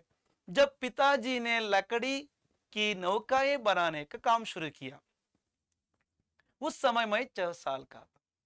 ಯಾವಾಗ ಇವರು ತಂದೆಯವರು ಒಂದು ಕೆಲಸವನ್ನ ಮತ್ತೊಂದು ಕೆಲಸವನ್ನ ಪ್ರಾರಂಭಿಸ್ತಾರೆ, ತೋಟಕ್ಕೆ ಹೋಗಿ ಬರ್ತಕ್ಕಂಥ ಒಂದು ಕೆಲಸ ಒಂದ್ ಕಡೆ ಆದ್ರೆ ಮತ್ತೊಂದ್ ಕಡೆ ಅವರು ಏನ್ ಮಾಡ್ತಾರಪ್ಪ ಅಂದ್ರೆ ಕೆಲವು ದಿನಗಳ ತರುವಾಯ ಒಂದು ಮರದ ಕಟ್ಟಿಗೆಯಿಂದ ನೌಕೆಗಳನ್ನ ಅಂದ್ರೆ ದೋಣಿಗಳನ್ನ, ನೌಕಾಯ ಮೀನ್ಸ್ ದೋಣಿಗಳನ್ನ ತಯಾರಿಸ್ತಕ್ಕಂಥ ಒಂದು ಕೆಲಸವನ್ನು ಕೂಡ ಅವರು ಪ್ರಾರಂಭಿಸಿದ್ರು. ಯಾವಾಗ ಅಬ್ದುಲ್ ಕಲಾಂ ರವರು 6 ವರ್ಷದ ವಯಸ್ಸಿನಲ್ಲಿದ್ದಾಗ, 6 ವರ್ಷದಲ್ಲಿ ಇದ್ದಾಗ ಇವರ ತಂದೆ ಜೈನುಲಾಬ್ದೀನ್ ಅವರು ದೋಣಿಗಳನ್ನ ಕಟ್ತಕ್ಕಂಥ, ದೋಣಿಯನ್ನ ನಿರ್ಮಾಣ ಮಾಡ್ತಕ್ಕಂಥ ಒಂದು ಕೆಲಸವನ್ನು ಮಾಡಿದ್ರು. ನೋಡಿ ದೋಣಿಗಳು ಕಾಣ್ತಾ ಇದಾವಲ್ಲ, ಬೋಟ್ ನೋಡಿ. ये नौकाएं तीर्थयात्रियों को रामेश्वरम से धनुषकोडी सेतुकराई भी कहा जाता है. त धनुषकोडी तक लाने ले जाने के काम आती थी. ಈ ದೋಣಿಗಳನ್ನ ಏನಕ್ಕೆ ನಿರ್ಮಿಸ್ತಾ ಇದ್ರಪ್ಪ ಅಂದ್ರೆ, ಏನಕ್ಕೆ ಕಟ್ತಾ ಇದ್ರಂದ್ರೆ, ಇದು ಮೊದಲೇ ತೀರ್ಥಕ್ಷೇತ್ರ ಅಂದ್ರೆ ಪುಣ್ಯ ಸ್ಥಳ. ದೇಶದ ನಾನಾ ಮೂಲೆಯಿಂದ ಪ್ರವಾಸಿಗರು ಅಥವಾ ಯಾತ್ರಿಕರು ಬಂದು ಹೋಗ್ತಾರೆ ಅಲ್ವಾ. ಏನಕ್ಕೆ? ರಾಮೇಶ್ವರಂ ಮಂದಿರ ಇದೆ, ಆ ರಾಮೇಶ್ವರನ ದರ್ಶನವನ್ನ ಪಡ್ಕೋಬೇಕು ಅಂತೇಳಿ ಬಂದು ಹೋಗ್ತಕ್ಕಂಥ ಯಾತ್ರಿಕರು ಇಲ್ಲಿ ಸಮುದ್ರ ತಟದಲ್ಲಿದೆ ಈ ಒಂದು ಸ್ಥಳ. ಈ ಸ್ಥಳದಲ್ಲಿ ಸಮುದ್ರ ತಟದಲ್ಲಿಂದ ಯಾತ್ರಿಕರನ್ನ ಸಮುದ್ರದಲ್ಲಿ ಅವರನ್ನ ಸಮುದ್ರ ಸಂಚಾರವನ್ನು ಮಾಡಿಸೋದಿಕ್ಕೆ ಈ ದೋಣಿಗಳು ಉಪಯೋಗ ಇದೆ. ಹಾಗಾಗಿ ನೌಕಾಯಿ ತೀರ್ಥಯಾತ್ರಿಗಳನ್ನ ರಾಮೇಶ್ವರಂ ಸ್ಥಳದಿಂದ ಮತ್ತೊಂದು ಸ್ಥಳ ಇದೆ ಧನುಷ್ಕೋಡಿ ಅಂತೇಳಿ, ಅದನ್ನ ಸೇತುಕರ ಅಂತಲೂ ಕೂಡ ನಾವು ಕರೆಯಲಾಗ್ತದೆ. ಧನುಷ್ಕೋಡಿವರೆಗೂ ಲಾನೆ ಲೇ ಜಾನೆ ಕರ್ಕೊಂಬರ್ತಕ್ಕಂಥದ್ದು, ಕರ್ಕೊಂಡು ಹೋಗ್ತಕ್ಕಂಥ ಒಂದು ಕೆಲಸಕ್ಕೆ ಬರ್ತಾ ಇದ್ವು ಈ ದೋಣಿಗಳು. ಓಕೆ. एक स्थानीय ठेकेदार अहमद जलालुद्दीन के साथ पिताजी समुद्र तट के पास नौकाएं बनाने लगे. ಈ ಕೆಲಸವನ್ನು ಅವರೊಬ್ಬರೇ ಮಾಡ್ತಿದ್ರ? ಇಲ್ಲ, ಅವ್ರ ಜೊತೆಲಿ ಮತ್ತೊಬ್ರು ಜೊತೆ ಆಗಿದ್ರು. ಯಾರಪ್ಪ ಅಂದ್ರೆ ಒಬ್ಬ ಸ್ಥಳೀಯ ಮೀನ್ಸ್ ಸ್ಥಳೀಯ ಟೇಕೆದಾರ್ ಅಂದ್ರೆ ಕಾಂಟ್ರಾಕ್ಟರ್, ಒಬ್ಬ ಸ್ಥಳೀಯ ಗುತ್ತಿಗೆದಾರ. ಕನ್ನಡದಲ್ಲಿ ಹೇಳ್ಬೇಕಂದ್ರೆ ಟೇಕೆದಾರ್ ಅಂದ್ರೆ ಗುತ್ತಿಗೆದಾರ, ಇಂಗ್ಲಿಷ್ ನಲ್ಲಿ ಕಾಂಟ್ರಾಕ್ಟರ್. ಒಬ್ಬ ಸ್ಥಳೀಯ ಕಾಂಟ್ರಾಕ್ಟರ್ ಅಥವಾ ಗುತ್ತಿಗೆದಾರ. ಯಾರು ಆ ವ್ಯಕ್ತಿ ಹೆಸರೇನು? ಅಹಮದ್ ಜಲಾಲುದ್ದೀನ್ ಅಂತಕ್ಕಂಥ ಇವ್ರ ಜೊತೆಯಲ್ಲಿ ಇವ್ರ ತಂದೆಯವರು ಸಮುದ್ರದ ದಂಡೆಯಲ್ಲಿ, ಸಮುದ್ರ ತಟ್ಕೆ ಪಾಸ್ ನೌಕೆಗಳನ್ನ ಅಂದ್ರೆ ದೋಣಿಗಳನ್ನ ನಿರ್ಮಿಸ್ತಾ ಇದ್ರು. ಮಕ್ಕಳೇ ಅರ್ಥ ಆಯ್ತಲ್ವಾ? ಈಗ ನಾವು ಮುಂದೆ ಇನ್ನು ಏನು ವಿಷಯ ಇದೆ ನೋಡಿ. बाद में अहमद जलालुद्दीन की मेरी बड़ी बहन जोहरा के साथ शादी हो गई. ಇವ್ರ ತಂದೆ ಜೊತೆಲಿ ಕೆಲಸ ಮಾಡ್ತಾ ಇರ್ತಕ್ಕಂಥ ಈ ಟೇಕೆದಾರ್ ಅಹಮದ್ ಜಲಾಲುದ್ದೀನ್ ಅವರಿಗೆ ಇವರ ಸಹೋದರಿಯನ್ನ, ಅಬ್ದುಲ್ ಕಲಾಂ ರವರ ಅಕ್ಕನನ್ನ, ಇವರ ದೊಡ್ಡ ಅಕ್ಕನನ್ನ ಅಹಮದ್ ಜಲಾಲುದ್ದೀನ್ ಅವರ ಜೊತೆಯಲ್ಲಿ ಮದುವೆಯನ್ನು ಮಾಡ್ಕೊಡ್ತಾರೆ. ಇವರ ಅಕ್ಕನ ಹೆಸರೇನು? ಜೋಹರಾ. ಅಬ್ದುಲ್ ಕಲಾಂ ಕಿ ಬಡಿ ಬೆಹನ್ ಕಾ ನಾಮ್ ಕ್ಯಾ ಹೈ? ಜೋಹರಾ. ಜೋಹರಾರವರನ್ನ ಅಹಮದ್ ಜಲಾಲುದ್ದೀನ್ ಅವರಿಗೆ ಕೊಟ್ಟು ಮದುವೆ ಮಾಡಿದ್ರು. उम्र में काफी फर्क होने के बावजूद अहमद जलालुद्दीन मेरे अंतरंग मित्र बन गए. ಮತ್ತೆ ಅಬ್ದುಲ್ ಕಲಾಂ ರವರ ಜೊತೆಯಲ್ಲಿ ಈ ಅಹಮದ್ ಜಲಾಲುದ್ದೀನ್ ಅವರ ಸಂಬಂಧ ಯಾವ ರೀತಿ ಇಲ್ಲಿ ಕ್ರಿಯೇಟ್ ಆಗಿದೆಯಪ್ಪ ಅಂದ್ರೆ, ತನ್ನ ಅಕ್ಕನನ್ನ ಮದುವೆ ಮಾಡಿಕೊಟ್ಟದ ಮೇಲೆ ಜೊತೆಗೆ ಇವರ ಒಂದು ಸ್ನೇಹಪರತೆ ಎಷ್ಟು ಮಟ್ಟಿಗೆ ಬೆಳೀತಪ್ಪ ಅಂದ್ರೆ, ವಯಸ್ಸಿನಲ್ಲಿ ಇವರ ಅಂತರ ಎಷ್ಟಿದೆ? ಉಮ್ರುಮೆ ಕಾಫಿ ಫರ್ಕ್, ಸಾಕಷ್ಟು ಅಂತರ ಅಂದ್ರೆ ಡಿಫ್ರೆನ್ಸ್. ಫರ್ಕ್ ಮೀನ್ಸ್ ಡಿಫ್ರೆನ್ಸ್ ಇರೋದ್ರ ಜೊತೆಯಲ್ಲಿ ಹೊರತಾಗಿ ಇವರು ಅಂತರಂಗದಂದ್ರೆ ತನ್ನ ಅಂತರಂಗದ ಒಂದು ಮಿತ್ರರಾಗಿದ್ರು, ಒಳ ಮನಸ್ಸಿನ ಒಂದು ಸ್ನೇಹಿತರು ಕೂಡ ಆಗಿದ್ರು. ಅಂದ್ರೆ ಎಲ್ಲ ಅನೇಕ ವಿಷಯಗಳನ್ನ ಬಹಳ ಆತ್ಮೀಯವಾಗಿ ಹಂಚ್ಕೊಳ್ತಕ್ಕಂಥ ಒಂದು ವಿಚಾರದಲ್ಲಿ ಜೊತೆಯಾಗಿದ್ರು. ಓ ಮುಜ್ಸೆ ಕರೀಬನ್ 15 ಸಾಲ್ ಬಡಯತೆ. ಅವರು ಅಬ್ದುಲ್ ಕಲಾಂ ರವರಿಗಿಂತ ಸರಿಸುಮಾರು ಅಂದಾಜು 15 ವರ್ಷಗಳು ದೊಡ್ಡವರಾಗಿದ್ರು. 15 years ದೊಡ್ಡವರವರು. ಯಾರು? ಅಹಮದ್ ಜಲಾಲುದ್ದೀನ್ ಅವರು ಅಬ್ದುಲ್ ಕಲಾಂಗಿಂತ 15 ವರ್ಷ ದೊಡ್ಡವರಾಗಿದ್ರು. ಅವರು ಮುಜೆ ಆಜಾದ್ ಕ್ಯಾಕರ್ ಪುಕಾರ ಕರ್ತೇತೆ. ಇವರನ್ನ, ಅಬ್ದುಲ್ ಕಲಾಂ ರವರನ್ನ ಈ ಅಹಮದ್ ಜಲಾಲುದ್ದೀನ್ ಅವರು ಏನಂತ ಕರಿತಾ ಇದ್ರಪ್ಪ ಅಂದ್ರೆ ಆಜಾದ್ ಅಂತೇಳಿ ಕರಿತಾ ಇದ್ರು. ಸ್ವತಂತ್ರಿ ಅಂದ್ರೆ ಸ್ವಾತಂತ್ರಿ ಅಂದ್ರೆ ನೀನು ಒಬ್ಬ ಸ್ವತಂತ್ರ ವ್ಯಕ್ತಿ ಅಂತೇಳಿ ಕರಿತಾ ಇದ್ರು, ಆಜಾದ್ ಅಂತೇಳಿ ಕರಿತಾ ಇದ್ರು. ಅರ್ಥವಾಯ್ತಲ್ಲ ಮಕ್ಕಳೇ? ನಾವೀಗ ಮುಂದೆ ಹೋಗೋಣ. ಈಗ ನಾವು ಅಬ್ದುಲ್ ಕಲಾಂ ರವರ ಅನೇಕ ವಿಷಯಗಳನ್ನು ನಾವು ಮೊದಲ ಭಾಗವಾಗಿ ನಾವು ಮೊದಲ ಅರ್ಧ ಭಾಗದಲ್ಲಿ ಅನೇಕ ವಿಷಯಗಳನ್ನು ತಿಳ್ಕೊಂತ ಬಂದಿವಲ್ಲ ಮಕ್ಕಳೇ. ಅಬ್ದುಲ್ ಕಲಾಂ ರವರ ತಂದೆ ತಾಯಿಗಳು, ಅವರ ವ್ಯಕ್ತಿತ್ವ, ಅಬ್ದುಲ್ ಕಲಾಂ ರವರ ಒಂದು ಜನ್ಮಸ್ಥಳ, ಮತ್ತೆ ಅವರ ಒಂದು ಬಾಲ್ಯದ ಮನೆ ಆಗಿರ್ಬೋದು, ಬಾಲ್ಯದ ದಿನಗಳು ಹೇಗೆ ಕಳೀತು, ಮತ್ತೆ ಅವರ ಒಂದು ಕುಟುಂಬದ ಪರಿಸ್ಥಿತಿ ಅಲ್ಲವರ, ಹಾಗೆ ಮತ್ತೆ ಅವರ ತಂದೆಯವರ ಒಂದು ಬೆಳಗಿನ ದಿನಚರಿ, ನಮಾಜ್ ಬಗ್ಗೆ ಹೇಳಿರ್ತಕ್ಕಂಥ ಒಂದು ಅಂಶಗಳನ್ನಾಗಿರ್ಬೋದು, ಜೊತೆಗೆ ಮತ್ತೊಂದು ಕೆಲಸ ನೌಕೆಗಳನ್ನು ನಿರ್ಮಾಣ ಮಾಡ್ತಕ್ಕಂಥದ್ದು. ಆ ನೌಕೆ ನಿರ್ಮಾಣ ಕಾರ್ಯಕ್ಕೆ ಅಹಮದ್ ಜಲಾಲುದ್ದೀನ್ ಅಂತಕ್ಕಂಥ ಒಬ್ಬ ಸ್ಥಳೀಯ ಗುತ್ತಿಗೆದಾರರು ಜೊತೆ ಆಗ್ತಕ್ಕಂಥದ್ದು. ಆ ವ್ಯಕ್ತಿಗೆ ಅಹಮದ್ ಜಲಾಲುದ್ದೀನ್ ಅವರಿಗೆ ಇವರ ದೊಡ್ಡ ಅಕ್ಕನ ಜೊಹರಾರನ್ನ ಕೊಟ್ಟು ಮದುವೆ ಮಾಡ್ತಕ್ಕಂಥದ್ದು ಇರ್ಬೋದು. ಮತ್ತೆ ಅಬ್ದುಲ್ ಕಲಾಂ ಮತ್ತೆ ಅಹಮದ್ ಜಲಾಲುದ್ದೀನ್ ಇಬ್ಬರ ಯಾವ ರೀತಿ ಒಂದು ಅಂತರಂಗ ಮಿತ್ರರಾದರು, ಇವೆಲ್ಲ ಅಂಶಗಳ ಜೊತೆಯಲ್ಲಿ ಇವೆಲ್ಲ ಪಾಯಿಂಟ್ಗಳ ಜೊತೆ ಇದಕ್ಕೆ ಸಂಬಂಧಪಟ್ಟಂತೆ ಏನೆಲ್ಲ ಕ್ವಶನ್ಸ್ ಅನ್ನು ನಾವು ನೋಡಿದ್ವಿ. ಒಂದು ವಾಕ್ಯದ ಪ್ರಶ್ನೆಗಳು, ಮಲ್ಟಿಪಲ್ ಚಾಯ್ಸ್, ಬಹುವಿಕಲ್ಪೀಯ ಪ್ರಶ್ನೆಗಳನ್ನು ನೋಡಿದ್ವಿ, ಬಿಟ್ಟ ಸ್ಥಳವನ್ನು ನೋಡಿದ್ವಿ, ಧೋತಿನ ವಾಕ್ಯದ ಪ್ರಶ್ನೆಗಳನ್ನು ನಾವು ಅಧ್ಯಯನವನ್ನು ಮಾಡಿದ್ವಿ ಅಲ್ವ ಮಕ್ಕಳೇ. ನಂತರದ ಅರ್ಧ ಭಾಗ, ಕೊನೆಯ ಅರ್ಧ ಭಾಗವನ್ನು ನಾನು ನಿಮ್ಮ ಮುಂದೆ ನಂತರ ಮುಂದಿನ ವಿಡಿಯೋದಲ್ಲಿ ಮತ್ತೆ ಮುಖಾಮುಖಿ ಆಗ್ತೀನಿ. ಅಲ್ಲಿವರೆಗೂ ತಮ್ಮೆಲ್ಲರಿಗೂ ಪ್ರೀತಿಪೂರ್ವಕ ಧನ್ಯವಾದಗಳು. ನಮ್ಮ ಯೂಟ್ಯೂಬ್ ಚಾನಲನ್ನು ಸದಾ ನೋಡ್ತಾರಿ. SSLC ಪರೀಕ್ಷೆ ಸದಾ ನಿಮ್ಮ ಮನದಲ್ಲಿರಲಿ. ಎಲ್ಲರಿಗೂ ಧನ್ಯವಾದಗಳು.